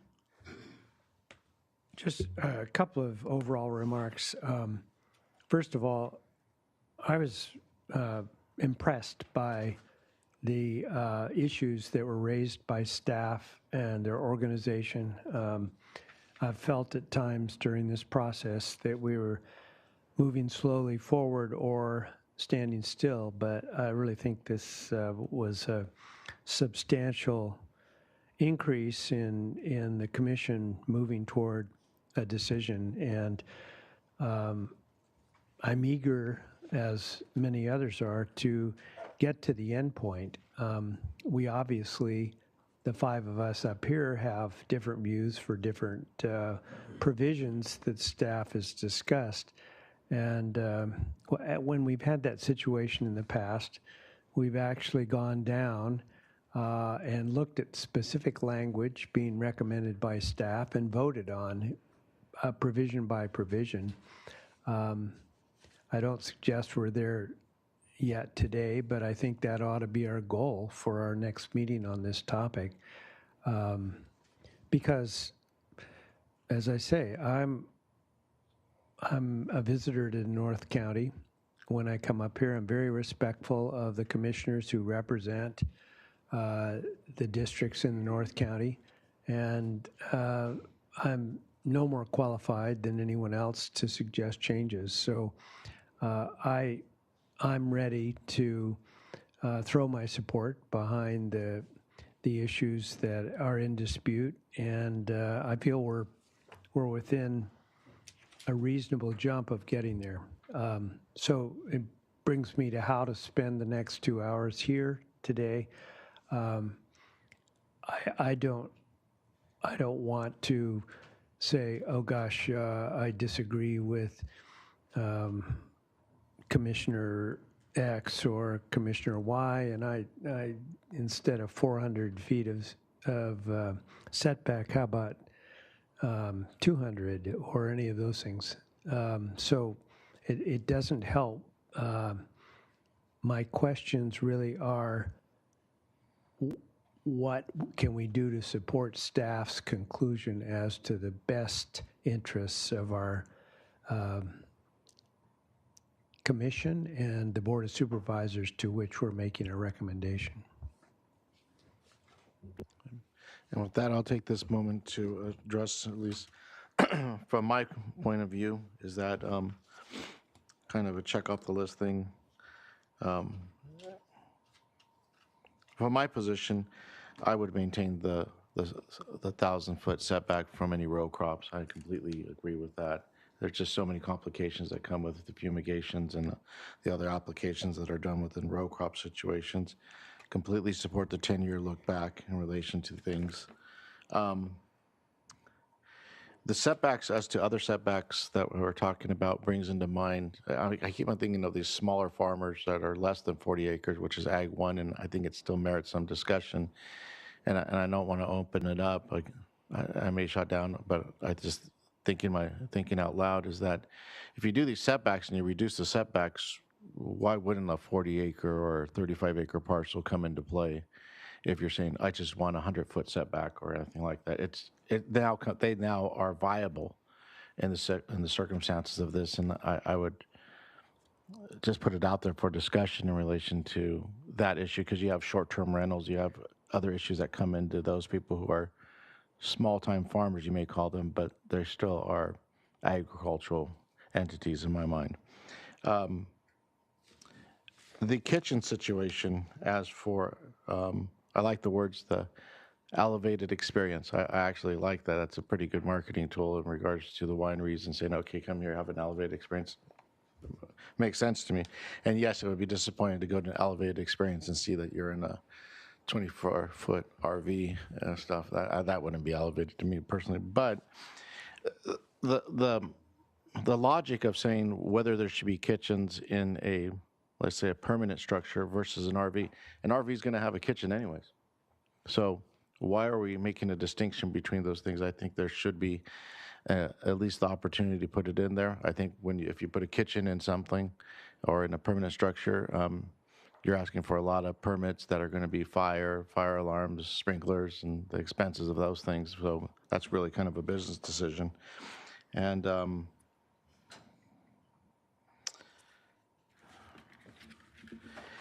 way I looked at this, I actually appreciated this form when I looked at it.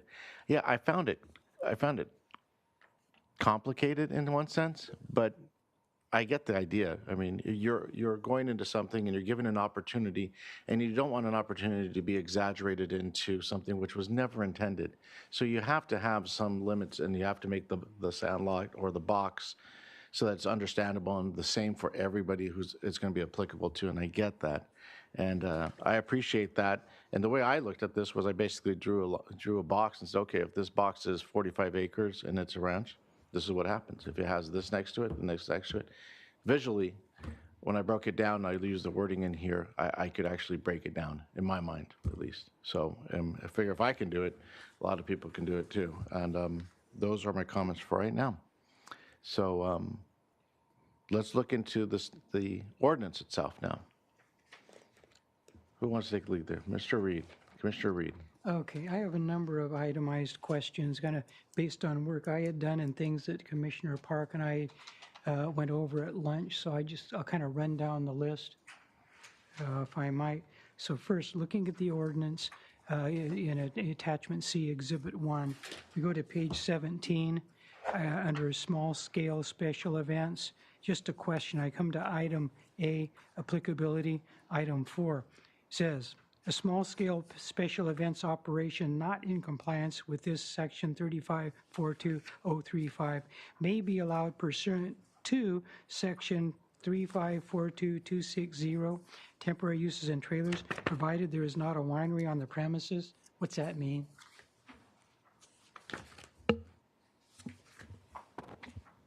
Commissioner Reed, through the chair, what that means is if you have if you want to do events that do not comply with this current section of the code, which says you can do X number of events through an exemption, or if you're doing a new structure with a zoning clearance, a new structure of a limited size. So if you want to do other events, then you would turn to a different section of our zoning code, which is 3542-260, the temporary uses and trailers.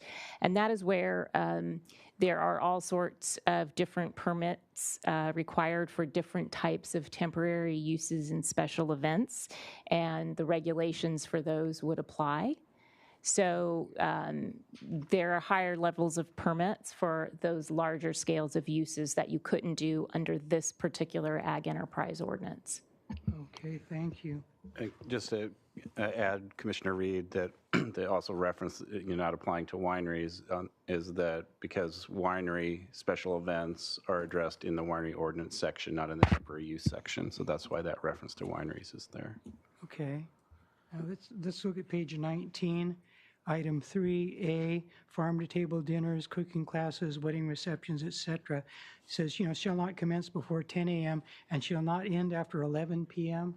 Everything else in here seems to end at 10 p.m. Is 11 p.m.? Where'd that come from? I mean, if that's accurate, that's fine, but it seems like it doesn't comply with, the sound and everything else seems to be wrapped up at 10. So just a question. Commissioner Reed, through the chair, I believe the intent there is they could extend up to 11 p.m. if they're not doing amplified sound, but under the noise standard below, they would have to stop earlier, or at least the amplified sound would have to stop earlier.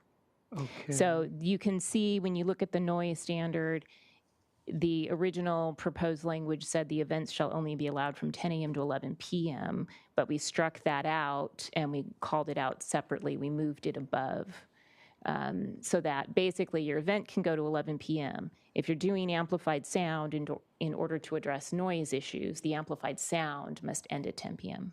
Okay, then next, this would be page 20. Near the bottom of the page, item 5A1. Again, we support the setback may be adjusted downward if there's no intervening topography. Just like to emphasize, we like that to stay in because it accommodates some special cases we've seen. Immediately above that, item 5A, it talks about the 1,000-foot setback, and then again, it refers to the look-back period of 3 years, which we think should be 10. So we just like to make sure that throughout the whole document, all the look-back periods are consistent at 10 years. Same thing with item 3 at the bottom of the page. Page 21. Now, we look at setbacks from sensitive habitats, 100 feet. Commissioner Park and I agree that if you're talking about development or structures, 100 feet is great. But if you have people on a bike trail or a horseback ride or things, the 100 feet, trying to stay 100 feet away from native shrublands, pretty much impossible. And most people want to get close to the creek or the vernal pool so they can get a look at it. So that might merit some clarification, depending on what you're talking about. Commissioner Reed, through the chair, I think that's intended for more of the stationary type of activities, so that we can certainly clarify that. Yeah, because I want to give an example of that just so it's clear in people's mind. I'm putting on an endurance event at the Rancho San Fernando Rey in a few weeks. So I went out yesterday to explore, and on the first 4 miles of my first course, I crossed water 14 times, and in half of the time I was in a native oak woodland. So if I couldn't have an ag enterprise use anywhere near those areas, it would eliminate that use. Okay, so now we'll leap ahead to page 47, which is good. All right. Item C1, a permanent foundation. You talk about park trailers on permanent foundations.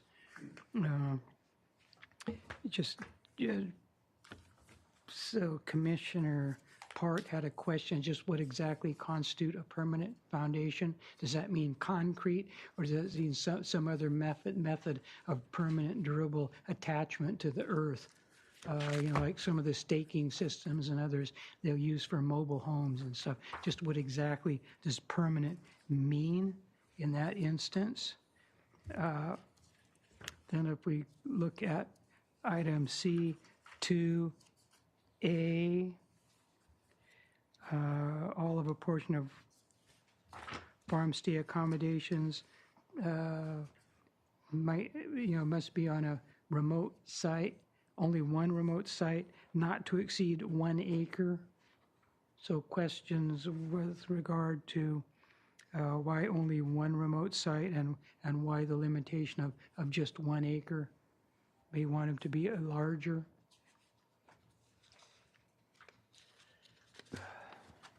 Commissioner Reed, through the chair, the purpose of the 1 acre limitation, it was part of one of the parameters that was used in the EIR analysis to help to establish a box, if you will, around the environmental analysis, and so that there would be more certainty about where potential impacts might occur on a property. So if it's limited to 1 acre, it can be more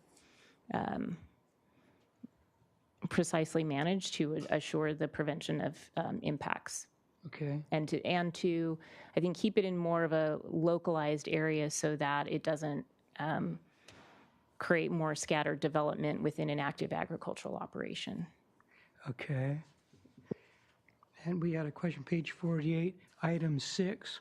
says a farm stay shall not be allowed on the same premises as a campground permitted in a compliance unless the premises is 100 acres or larger. So we don't agree with that one. Why couldn't you have a campground and a farm stay on premises smaller than 100 acres? I mean, it would seem that 80 acres should often be able to accommodate both. So why preclude them? Commissioner Reed, just as written, the 100-acre in previous Planning Commission hearings, we had talked about the stacking of uses, and at least at that point in time, the Planning Commission had landed on 100-acre minimum if you wanted to do both, a campground and a farm stay on the same premises. So that's why we wrote the 100-acre as the minimum. Okay. Now, I see. Is anybody, now, We can stop and discuss it. Sure. I don't agree with that. I mean, you know, I come from the perspective of trying to develop what people wanted, what they would do. And I've had so many discussions over so many years. And if you go to 100 acres and you allow no stacking, you're killing off all the winery operations that want to do a farm stay and campground.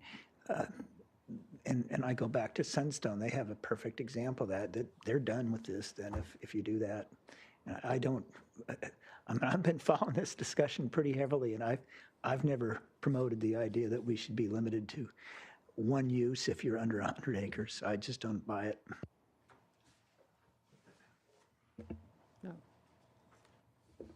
Me neither. Riley, yeah. Yeah, me neither. And I guess maybe for staff's clarification, what is, do we have a limited, like, is it 50 acres? What, what is it? 20? 40. You have to have 40 acres in order to have either a campground or a farm stay. So it would just be, there'd be no limitation on the ability to do both. I'd be okay with 40. I mean, that's what we're talking about now, right? We're coming to a consensus for staff, right? 40 for stacking of farm stay and campground. Well, isn't 40 acres the minimum for an Ag 2? Yes, it would just be That's where that striking number out. comes from. It would just be striking at that number 6 there. Yeah. If you don't want to establish 100 acre as a limit, we would just remove that number 6. But Chair Martinez, the 40 acres it's still a good thing for staff to have spelled it out here, because we have this odd thing in this county. We have some relict Ag 2 parcels, some of which are 5 acres, some are 15, some are 12, and I know where they are, and they're just, and so if we didn't have any limitation on acreage like staff has had, whatever you want it to be, then you're going to see some development of very tiny parcels that just happen to be Ag 2. Well, yeah, which addresses my comment earlier this afternoon about the Ag 1 for short-term rentals. That's what I was thinking about. Okay, thank you. Okay. So back to page 50, item 7. We talk about the park trailers. Again, we need to be consistent, make sure the size is 500 feet, not 400.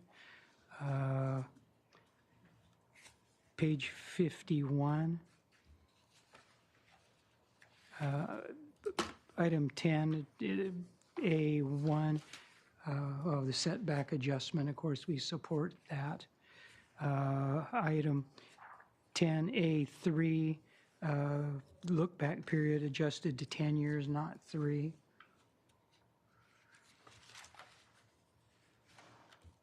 Page 57, we're getting close to the end here, so it's better. Yeah, page 57, item 3, not more than 9 campsites shall be allowed per agricultural premises. Now that's individual campsites within a campground per individual premises. We question why that limit, because we say individual premises with no comment as to size of the premise. Commissioner Reed, through the chair, This requirement came out of the direction to allow a low-impact camping area that aligns with the pending state legislation of SB 620. Okay. And nine campsites is their maximum limit. Okay.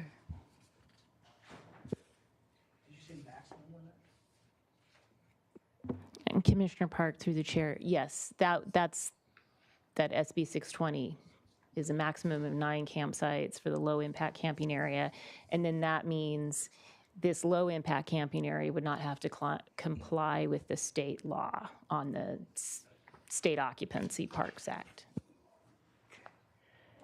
Then we have 58, item B2, campground, item 2 under campground. The campground operation may include low impact, wilderness campsites. Is that like what we used to call in the old days a dry camp, which is a fire ring and dirt?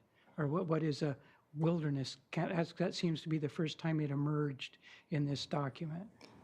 Commissioner Reed, through the chair, it's not actually defined in our code, but it's actually current language in our code for campgrounds under our current regulations, which is that you have to get a conditional use permit for a campground on Ag 2. It defines it as it can be a low impact, it can be wilderness campsites or wilderness camping. And so we carried forward that existing language when we crafted the language here. Okay, because in the old days, we would call that like primitive campsite, generally like it's Naira like used to be, walk fire in. ring, a table, and dirt. Yeah, walk-in undeveloped is typically what that would fall into. Okay. Then 58, item 4, campground development areas. And says not more than 2 campground development areas on prem. Is that from a state language? Where's a campground development area come from? Commissioner Reed, through the chair. So we had direction from the commission last time to allow the total number of campsites to be split between 2 different camping areas on the premises between 40 and 320 acres, and then to allow it to split into 4 different areas on larger premises. And so campground development areas is, staff's effort at trying to define what this area is and not call it another campground, because the intent of the ordinance is you can have one campground made up of a total number of campsites for the rest of these proposed regulations. But we're now going to divide some of these campsites and allow some over here and some over there. So we're trying to create a definition or a way of defining that particular area. That would be campground development area. That's correct. Okay. Okay, then I have a quick question. So when is there any definition of the size of a campground? In other words, can people get very, let's say, creative in what a campground is, where it just spreads over a wide, vast piece of land, or is a campground limited by a defined box, I'll call it? Chair Martinez, there is a defined box. It stems out of the EIR and parameters that were placed on the EIR in order to, again, limit the environmental review and provides some greater certainty. And in the environmental review, it considered a camping area could be like a 1 acre box, essentially, or 1 acre area, but a total of 5 acres, which would include if you're having to construct new access roads. Of course, ideally, we want landowners to be using existing access roads to get to these camping areas. But combined, if you had to construct new roads, and in this case now, if you're going to have a couple of different camping areas, your total would be a 5 acre kind of footprint of disturbance. Okay, thank you. Okay, one last question about that campground development area. If you go all the way down to the bottom, item I, on premises with more than 1 campground development area, one of the campground development areas shall be reserved for tent camping only. Can we change that shall to a may? I mean, do we want to decree that they have more than one? One of them has to be tent only? What if they had one that's tent only after 3 years, it's never more than 50% full? Yeah, page 58, very bottom item, item I. Last line says, shall be reserved for tent camping only. Could we go with a may be reserved? Commissioner Reed, through the chair, if that's what the commission recommends, we can make that change. We think better of it. I think we're going to recommend may. Because like I said, if somebody has the third one reserved and it's never filled up, they're wasting a lot of potential space and perhaps revenue. So why not give them the option after they've gained some experience? Yeah, okay, then. Page 59, clustering. Just our Commissioner I and Commissioner Park were, why the clustering? Did we recommend that in another life, or just that we don't remember, or where did that come from?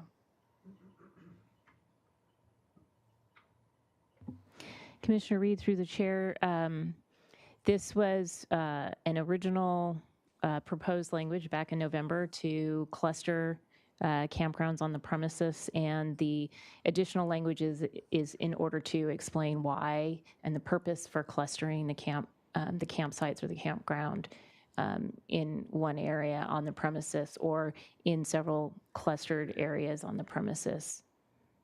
And so those, Roman numeral I through V, 1 through 5, are indicating what the purpose is of clustering. So it's further defining what was in the original proposed language back in November.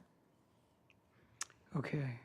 I didn't support it then, and I don't now, because it completely contradicts the idea of separate campground development areas, and especially on these bigger properties. I can look at the Chamberlain Ranch, the Rancho Sisquoc, Rancho San Fernando Rey.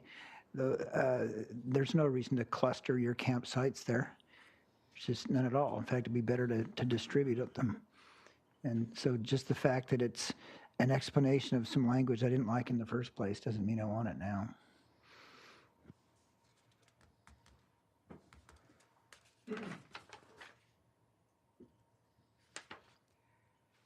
Okay. So then we're still on page 59. Look at item 5B. Again, it says no more than 30% of total number of proposed campsites on the premises may be occupied by landowner provided accommodation. We think generally we'd like to retain that. That's item, on page 59, item 5B. Then item 6, recreational vehicles and trailers shall not exceed, well, it says 30, we're thinking 50, but then we're also thinking how long is like a Revcon or a Prevost, the super premium ones that some people may want to bring, to the vineyard area, and those people have obviously a lot of disposable income. We want to make sure they can get in. Commissioner Reed, through the chair. So we had the 25 for the low impact, which I think, which is good, which you were supportive of. We like that. In this instance, if you're considering going up to 45, 50, I would recommend just not having a limit. Okay. Retain the limit for the low impact and remove it for the more developed campgrounds. That would be fine, because we did have one public comment letter, and it's true. You have somebody with a big fifth wheel and they got a F350 or 450 hooked up to it. They might want to leave them all together, and that's sure a lot longer than 50 feet, so we should accommodate. So having no limit, I think, would support what we had discussed. And one point of clarification is that the lengths that were in there were intended to be for the trailers or the RVs themselves, not the full length of the trailer plus the vehicle pulling the trailer. That's what we thought. We had the same thought until we saw that suggestion, which seemed to shed some new light on the situation. That's why I like public comment. It's always instructive, mostly, one way or the other. Page 60, this is my last. Okay. 2, setbacks, we again go with the 1,000-foot setback and the 10-year look-back period. That's in item 2A. Then in item 2A, 3I, cultivation not occurred at any time. Again, reiterate the 10-year look-back. And that's all I have.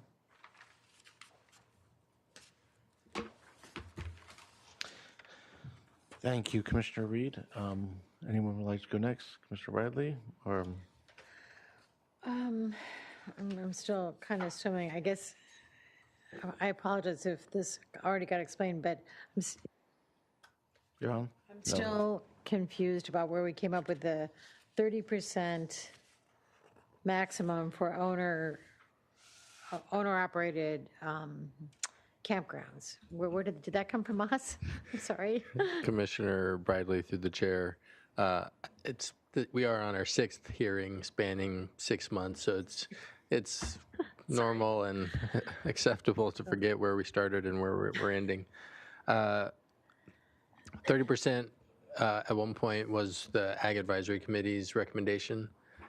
Your commission at your last meeting, or last hearing, supported some percentage or some limit as to they didn't want, your commission did not want all the sites to have owner-occupied accommodations, and asked staff to come back with a recommendation. So absent any other better suggestion, we went with the 30%, which had come up in prior discussions. Well, I guess I'd really like to hear from the rest of the commission about that, because I'm thinking if this is going to be for wineries or, boutique organic farms or something, and they're going to have an elevated experience, I think that the whole county would be better off if they were responsible for more of the campsites, because they'd want to integrate it with the experience of being on their farm. But I'm really interested in feedback, so that's my only other question. I'm glad to address that now, if it's appropriate, Chair. Sure. Okay. Yes. Yeah. If the owner provides yurts, et cetera, that fill all the campsites, okay, there's nowhere for somebody with an RV to go. And the evidence seems to be that RV owners spend a lot of money. They want to go somewhere. And if we allow a system that kind of makes it more elite and leaves them out and leaves out tent campers, there's nowhere for them to go. Now, I hear the point about winery owners want to have people that will have an elevated experience and all this and that. Everybody's getting 6 farm stay units, okay?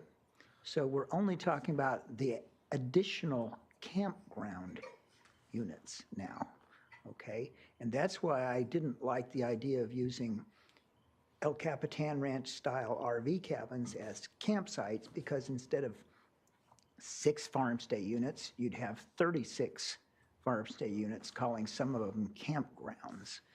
And that's something that is not just my personal preference. I know it would never even allow this a motion to be made by Joan Hartman, okay, for this thing. It would never get anywhere. This is part of the same reasoning, that there needs to be some provision under this ordinance for camping for those people that want to bring a tent, even if they look like ma and pa kettle, I guess is the idea that some people profess, or bring their $200,000 Sprinter camper van that's 24 feet long, or bring their RV. That needs to be something different. And that's what it's all about. Now, whether it's 30% or 25 or 50 or whatever, I think Mr. Tuttle has explained, why they came up with that recommendation. But that's the idea, is to not have every single site filled that way. By the owner, so it's not a conference visitor center by default, right? So thank you for that. And we should also remember that those people that participate in the ag, not in the ag enterprise ordinance, which is a matter of right for everyone, but in the recreational master plan, where they provide some public benefit, they're going to get tremendously more recreational benefits in terms of development, that is the landowners. And so when we try to stick everything in the AEO, we're undercutting the rec master plan. I mean, I need to stop because Well, no, I mean, this is good. This is good discussion. So the ag enterprise ordinance of allowing, favoring, or at least providing enough space for public access, RV, et cetera, that's going to be, well, doubled up in the rec master plan, right? Because we're encouraging that to happen on more properties in a different tool, right? I guess I just think that 30% is a little bit on the low end. I would go for more like 50%, open to interpretation on that, so. I'm happy. Okay, I appreciate the narration. That was it. I actually don't have line by line changes in the ordinance language, sorry you guys, because I feel like things are still moving around a little bit, but I didn't see anything that caught my attention other than, the bigger questions I asked today, so I don't have anything more. Okay, well then I think we're just going to go from right to left, so I'll go next. And so there is one comment I did want to make, and I did forget to make it in regards to the incidental food at wineries. I would say that I am in favor of incidental food being guided by the permit that winery has.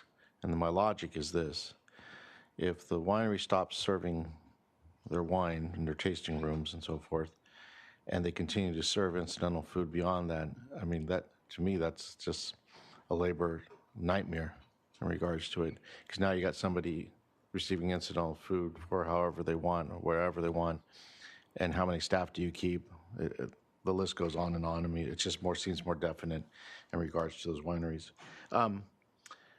I think Commissioner Reed addressed this, but in regards to the setbacks, I saw that on page 20. I think you addressed this where it says on D5A3, there's the 3 years, and that's where I believe the 10 years would be look back. My question for clarity's sake is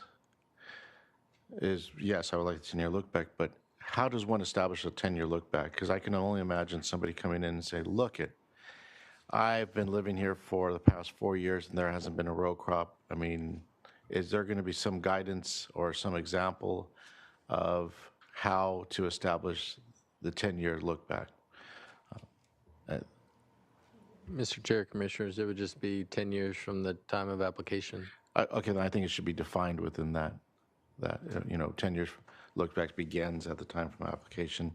Then I went over to the next page, which is the 5C, where it says a 100-foot setback from the lot line of the agricultural premises on which the activity is located shall apply in all other instances. My question is activity. How is that defined? Because this is saying 100 feet from the activity. Is it 100 feet from the parking area, or what I'm looking for is a definition of how you would define activity before it becomes a contested question, I would say.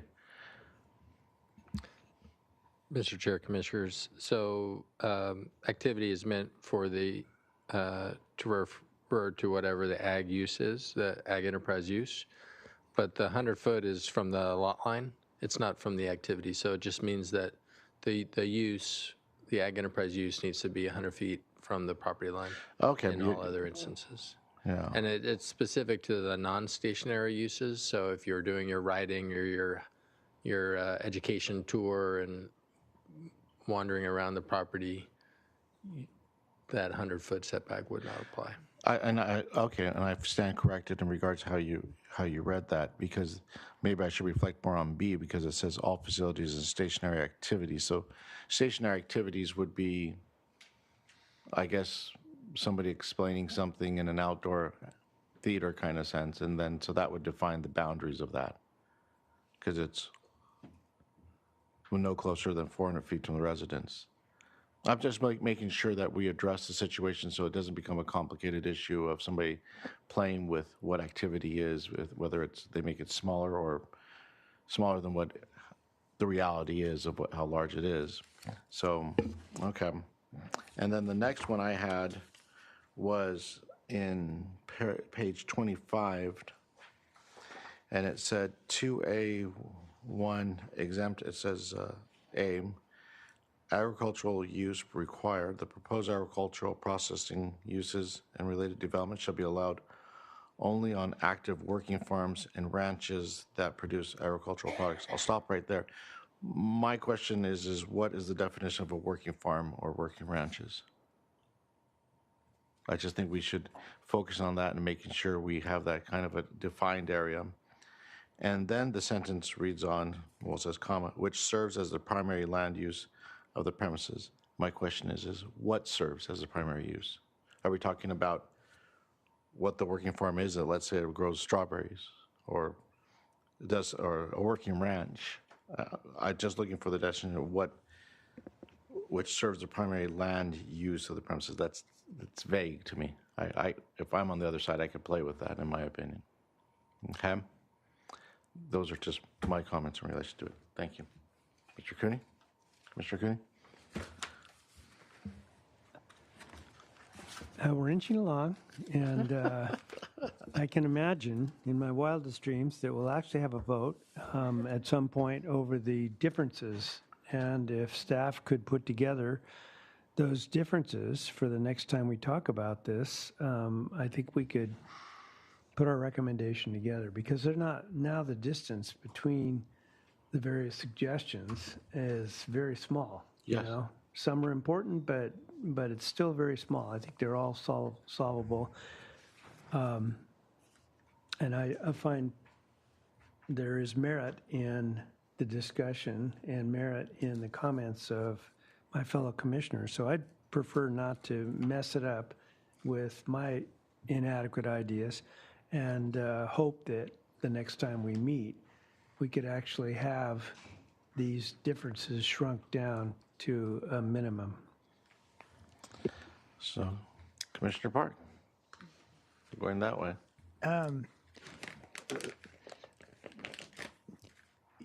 You know, I could do two things. One, I could go through all this, or, and which the or is what I am going to do, is follow up Commissioner Cooney's comment, and I hadn't thought of that, and I think what appealed to me is, Commissioner Cooney, you were speaking of a chart or a table that would highlight what differences appear to exist among commissioners, if any, and that this be prepared by staff.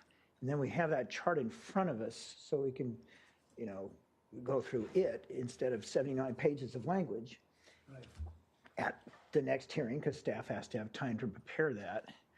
And I thought, well, that's attractive. That's a smart way to do it, instead of me spending an hour going through every change I want to do again, because you've heard most of them in one way or another. I was a little dismayed because I thought, oh gosh, when are we going to actually adopt the ordinance? But really, thinking out loud, most of the language is drafted. We're going to change numbers, you know, 400 instead of 100 for a setback, or vice versa, or 500, you know, so those are easy to make. I think there are some changes staff needs to make in some drafting concepts, especially on the setbacks over ag enterprise uses that go into the setbacks for streams and so on and so forth, and make it clear that the setbacks we have for streams and other natural resources is for stationary development type activities, as opposed to me riding a horse over a stream. And so if we have that next hearing where we have that table in front of us, where we can identify what we agree on, and staff has had an opportunity to revise, you know, language that appears to be necessary at this point, then maybe we can finish next time after all. So I think I'm with Mr. Cooney on this one. Mr. Chair. Unless I perverted your concept, I didn't mean to. Yes. Yes. So here's my goal, and probably everyone's goal, is to have one more hearing. and I think we're getting close. It feels like we're getting close. To set us up for success, it's 2:00. We do have the table of the different ag enterprise uses with the different limits, and perhaps we could spend a little bit of time now going through that and just being able to hone in on where there's still a little debate and we can work through at the next meeting. But as far as we can push this further today would set us up for success for one more go, because if we're still having to mess around with verbiage or numbers here and there, sometimes that can get hard to do on the fly and could end up having to then continue it again to come back one more time. So is there appetite for going through the use tables right now and seeing if we can get some consensus on some of these? Are you talking about attachment D? Attachment D. Yeah. So for instance, from attachment D, which I think is one issue that's been raised, and I'm just trying to make sure I interpret your words correctly, and I'll use this as one, is that incidental food at wineries, would it be within the permit time period or would it be open-ended? I think that's one major thing that we talked about maybe 5 different times today, but if we give direction at least and say, okay, this is our consensus, that would help you out. That would. Okay. I wonder if because we haven't really gone through the incidental food service at wineries in some concentrated fashion today, and I deliberately left it out because it drew a whole lot of public comment by way of letter, and it's complicated, and people have had a small time to do it, and I've had a small time to consider it. It's something I need to spend more time on for the next hearing. But I think that staff has some important information that I heard relating to hours of operation that are in these permits. It was something like there's 63 tasting rooms, and 43 of them have permits that have a maximum time for operation, but 17 don't. I guess my numbers didn't add up. But I think if staff would go through that, what you're doing, that would be very helpful. Sure. Commissioner Park, through the chair. Yeah, so Ms. Harris just pulled up this table based on some research we conducted looking at the total number of wineries and those wineries that have tasting rooms, which there are 60. 43 of those include prescribed hours of operation for their tasting rooms within their permits. And so we've provided kind of the range. You can see they're anywhere from about 4 p.m. Most of them are anywhere between 4 and 6 p.m. with the majority about 5 p.m. And opening times, the majority in the 10 to 11 a.m. range with a few outliers. So if you could scroll down to the last. So the latest closing time that was prescribed in a permit was 6:30. Now recognizing there are 17 wineries, mostly some of the older wineries, that may operate under a CUP. So it's not that they, and this was a comment that was made from a member of the public, it's not that the wineries are unpermitted, it's just they have older permits that were predate the existing winery regulations in the code. So the concept that staff proposed is that if a winery has prescribed hours of operation in their permit, those would prevail, and the winery tasting room would be subject to those prescribed hours of operation. But for those 17-ish wineries that don't have prescribed, we proposed to put in bookends of, we suggested 10 a.m. to 6:30, reflecting the data that we had collected. It's certainly within your discretion to modify those hours for those permits that aren't prescribed. But did you say that some of those 17, okay, they might have a CUP or something that prescribes their hours of operation? They have a CUP for their winery, but it doesn't prescribe hours of operation. Okay. The older CUPs generally were less specific on the details of the operations. So they have a permit, they're operating under a permit, it's just not prescribed as far as tasting room hours. Got it. And then I thought I had heard that some of those that did have prescribed hours went as late as 8 or 9, but that's not the case from what you're looking at now. It's correct. Almost the vast majority are 5 o'clock or earlier, and then a few go to or about a third or quarter go up to 6 o'clock or something. Yeah. Correct. Okay. And we heard that from public comment as kind of the preferred process, right? Can I just add one other? This is kind of a more of a 30,000-foot suggestion. I totally agree with how we're going to get through the rest of today and going through this chart. When an agency adopts an ordinance like this, kind of an experimental ordinance, and it sees what happens, often there's a timeline for it, and then there's a check back. So I'm wondering if the commission has any interest in considering whether it's a minute motion or somehow that we suggest to the Board of Supervisors that this is our recommendation for the ordinance, you do with it as you wish, but then let's look at it in 2 years, see how it's going, because we've had such dichotomy of public comments. Some people say protect ag and don't do anything, and other people say do more and more.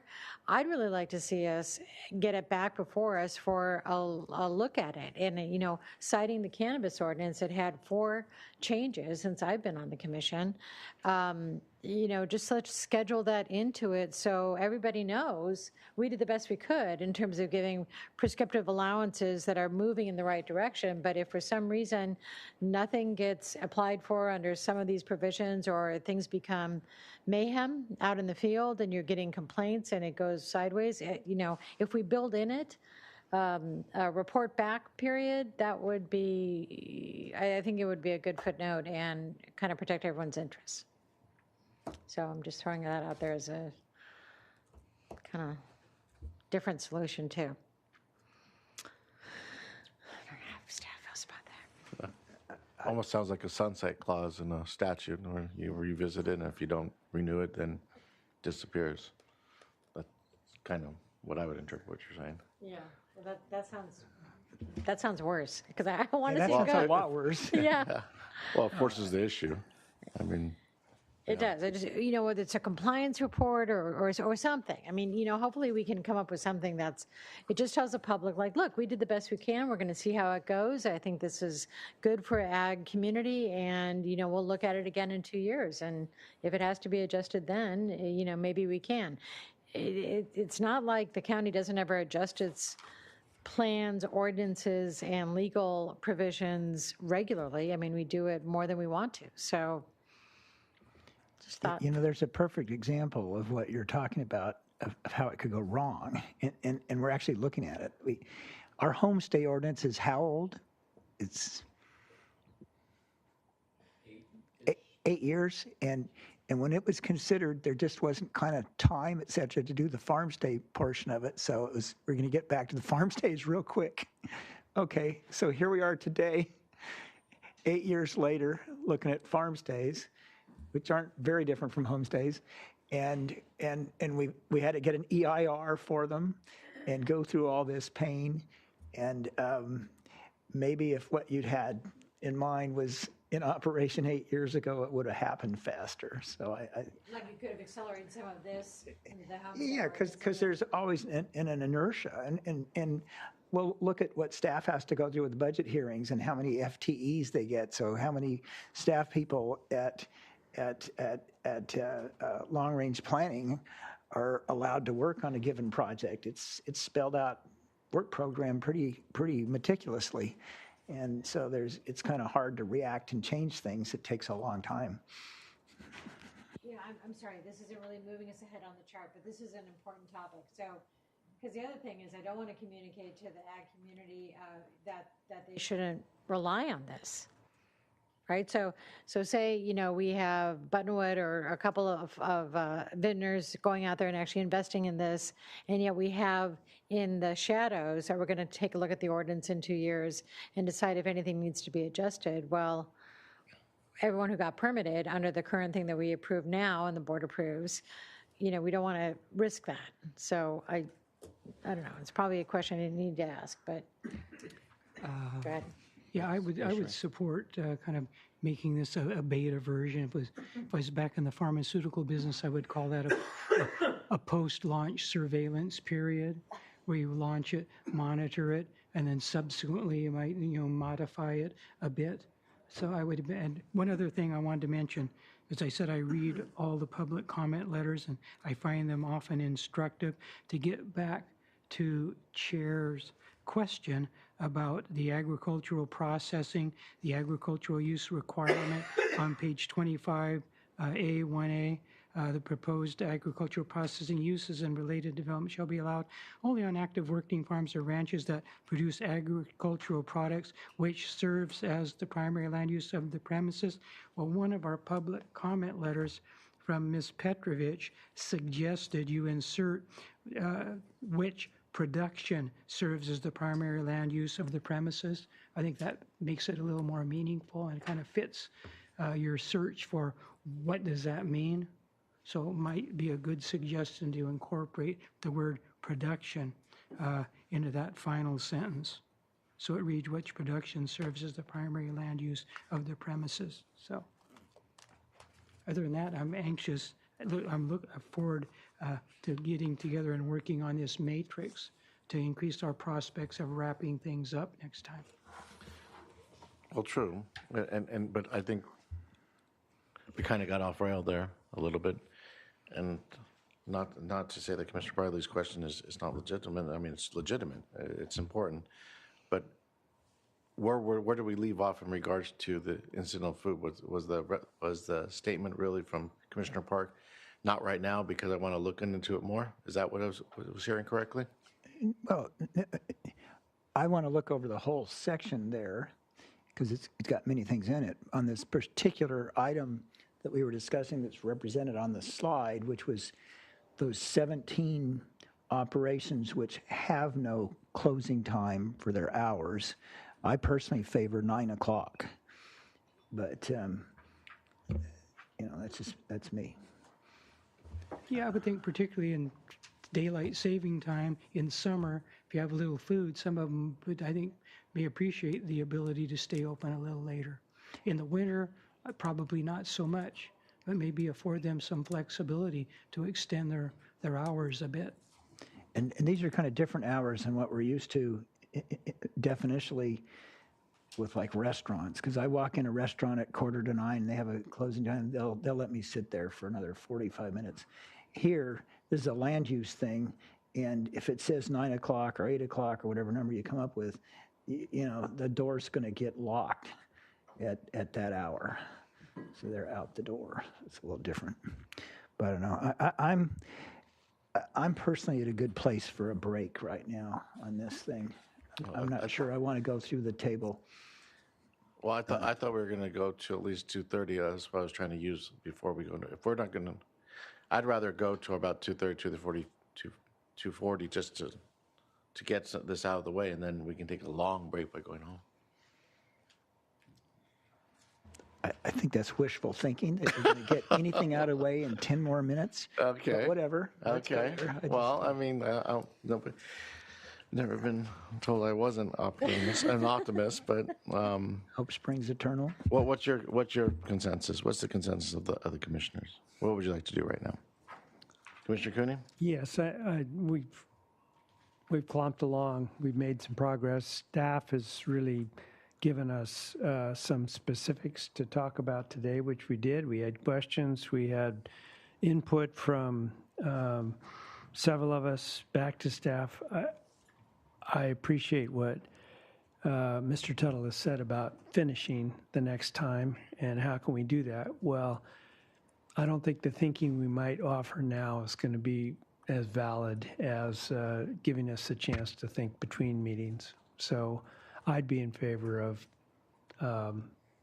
adjourning within the next few minutes. And if there are any burning questions in staff's mind, they could ask those. Commissioner Bradley, your light's on. Oh.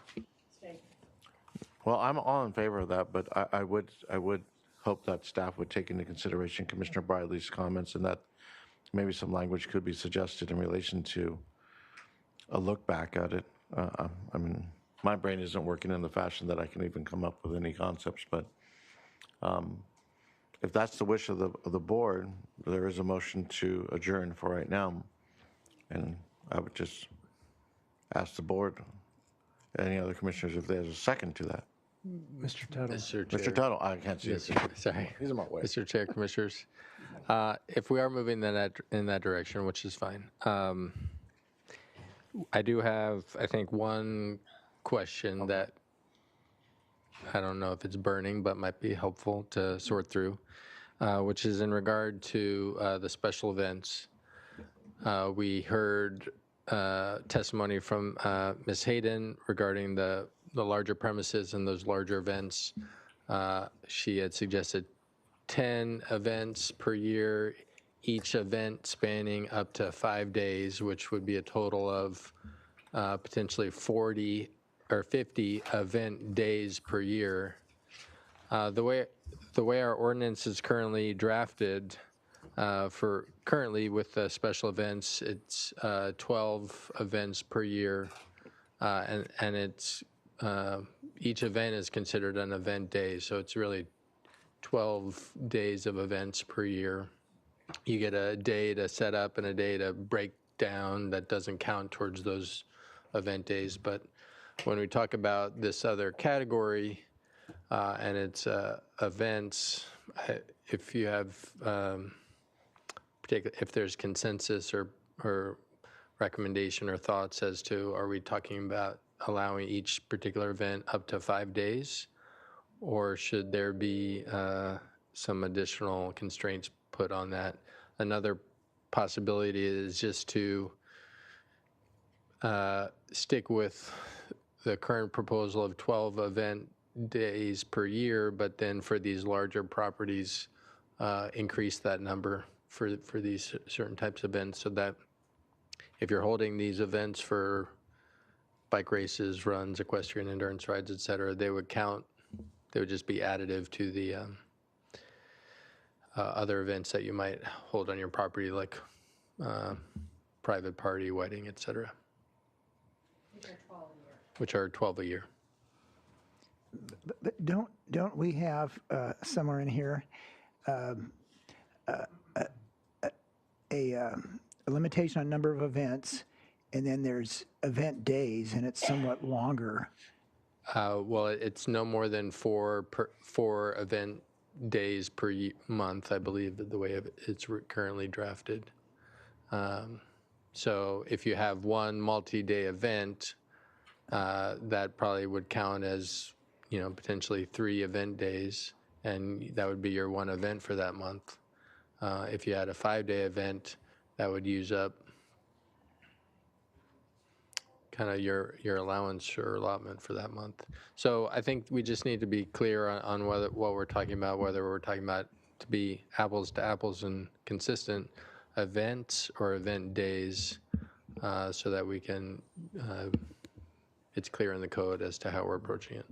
You know what I would suggest is just a working proposal so we can think about it and address it at the next meeting, is why don't you take your number of event days, whichever it's going to be, and I kind of liked her end of it, not over the 4, and then just double it. I mean, for a number of events, and then just double it. Don't multiply it by 5, multiply it by 2, and then we'll see how that looks. Because I think what will happen is some of those events will be one-day things, and some of those, because a bike race is going to be one day,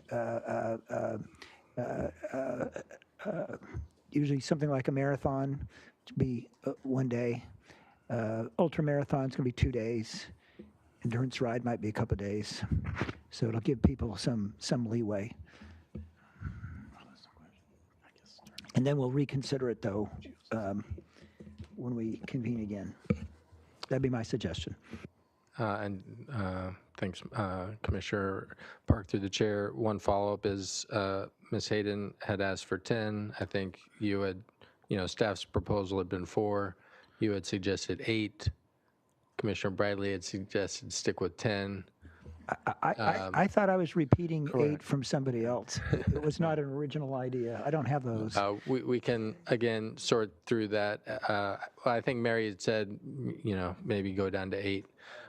So if there's consensus today, we can make that clear in our draft when we return, or if you want to continue to kind of think about that. It was 8 events for 5, and each event was 5 days. That's correct, but then Mary also said that if it was 8, that probably would not work for her. That's why she was asking for 10. I think the I would 4 support not. the 10. I think you I said support 10, the 10. Commissioner Bradley. I'd go with 10. You got 3 of us saying 10. 10 events for 10 5-day events, Yeah. and with no more than 1 event per month. Am I right, or am I think wrong? where we landed is potentially, if 10 is what you're comfortable with, we will double that to 20, and it will be 20 event days. That was my suggestion, yeah. And landowner could kind of do with that as they please. Some events would be 5 days, others would be 2, and it would count towards their total number of event days per year. And this is really just a placeholder, so we can put something in today's meeting and come up, and we'll see it in print, and people can comment on it. We can think about it. Is it good or bad? Well, so what's the placeholder? What's the motion for a placeholder right now? It was 10 events, 20 event days for these supersized events on large parcels. I think that's not what I heard Mr. Tuttle say. I thought you said take what we had from Mary and then double it, so that would be 20 events per year. No, that's not it. And Mr. Tuttle was repeating what I said, and then 20 I'm repeating what he event said. days, So 20 event we're on the days. same lane. Oh, okay. Because All right. if you took 10 events with 5 days each, that'd be 50 event days, correct? We're reducing it to 20. Correct. That's what I And they can heard from they can Commissioner Park. mishmash how many of those 20 days they want to use and where they want to use them. So they might have one 5-day event, and the others are shorter. Okay. I don't know. It's not a final vote. It's just to get us kind of along. Probably then. Sure. Commissioner Bradley's fine with it. I'm fine with it. Commissioner Reed? Yeah. Come. Your light's on, Commissioner Cooney. And now it's off. Is there a way to? Huh? Do we need a motion to continue, or do we not? We do, but can we look at the calendar real quick? Yeah. Fine. Let's look at that. Before we, given I think what's necessary on our end to come back with what could hopefully be a finished product, I think we would be looking at July 10th at the earliest. Now, there are already 4 items that day. Staff estimate total is 3 hours. 2 of those projects are, let me just read off the list. One is CUP for outdoor cannabis cultivation in Buellton area. Then there's 2 CUPs for Verizon telecom facilities. And then there's 1 appeal of the Blanco grading for access road improvements in the Lompoc area. Total list is 3 hours. That might be optimistic for those 4 items. Mr. Tuttle, is the Blanco grading, that's the public comment person that we had here repeatedly? Is that the same thing? No. No. Never mind. No. Mr. Wilson might have more thoughts on those time estimates. I would not recommend Putting this on item on the July 10th. Well, I'm not sure I'll be here on the 10th either, so I'd rather not have us. Then go ahead and put it on the 10th. Yeah, that's what I thought. Yeah. Does July 31st look better? Yes. So, Chair and Commissioners, There's another potential date, which is July 17th. That isn't a regularly scheduled meeting, but the Montecito Planning Commission more than likely will not be meeting, so we could set a special hearing on July 17th. It would give us a lot of time. What's the third one? There's two matters on it. Mr. Chair, Commissioners, I'm not available on the 17th, but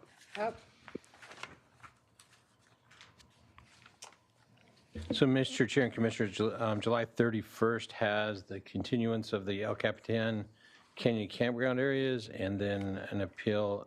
We did continue the Sierra Botanicals cannabis project for that date. So those are two potentially controversial items. With that last one, Sierra Botanic, you said we continued it? Have we heard that in part, or? So Chair and Commissioners, Commissioner Park, that was the one that was outside of the Buellton area off of the 101. So we did hear part of that, and it was continued to July 31st for additional information. I think it was like a 3-acre cannabis site. So the one day that we did say that we weren't going to have was July 3rd, and that was the only empty day, but that's not going to provide staff the opportunity. So I just want to make sure the public hears that. August 7th is open. Yeah, I think we're trying to get it earlier. Are you, you're possibly not here on the 31st, is that right? They have an extra 526. Yeah, so,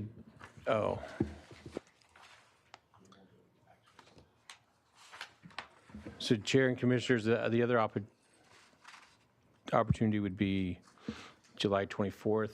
We have an extra Wednesday in July, so July 24th could be another potential hearing date, but we need to coordinate with CSB TV to make sure they're available. But I'm pretty sure it could be okay. So July 24th would be the other one.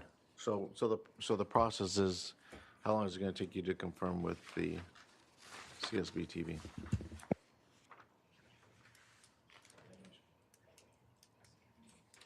Oh, so Chair and Commissioners, we could just schedule it, and if there is a conflict, we'll just move it. So, or continue it. All right. Yeah. Because okay, let's do that. So it's July 17th? 24th. 20. So July 24th, it would be a special hearing. And they are available, so that's how fast we'll know. Okay. And staff is asking for the Santa Barbara hearing. 24. Okay, July 24th, Santa Barbara. Are you back? All in favor? Are you back? So, are you making the motion, Chair? Well, I So moved. can't make a motion. So moved, so Okay. moved. And now a second? I second. Okay, Commissioner Kuznec. All in favor, say aye. Aye. All right, anyone against? Unanimous. All right. Thank you, staff. Yeah, Meeting so, adjourned. so Chair, and motion maker, just to be clear, that was to set a special hearing and continue this item. Correct, for this one item, yes. We don't take a motion to adjourn, we just adjourn, right? Right.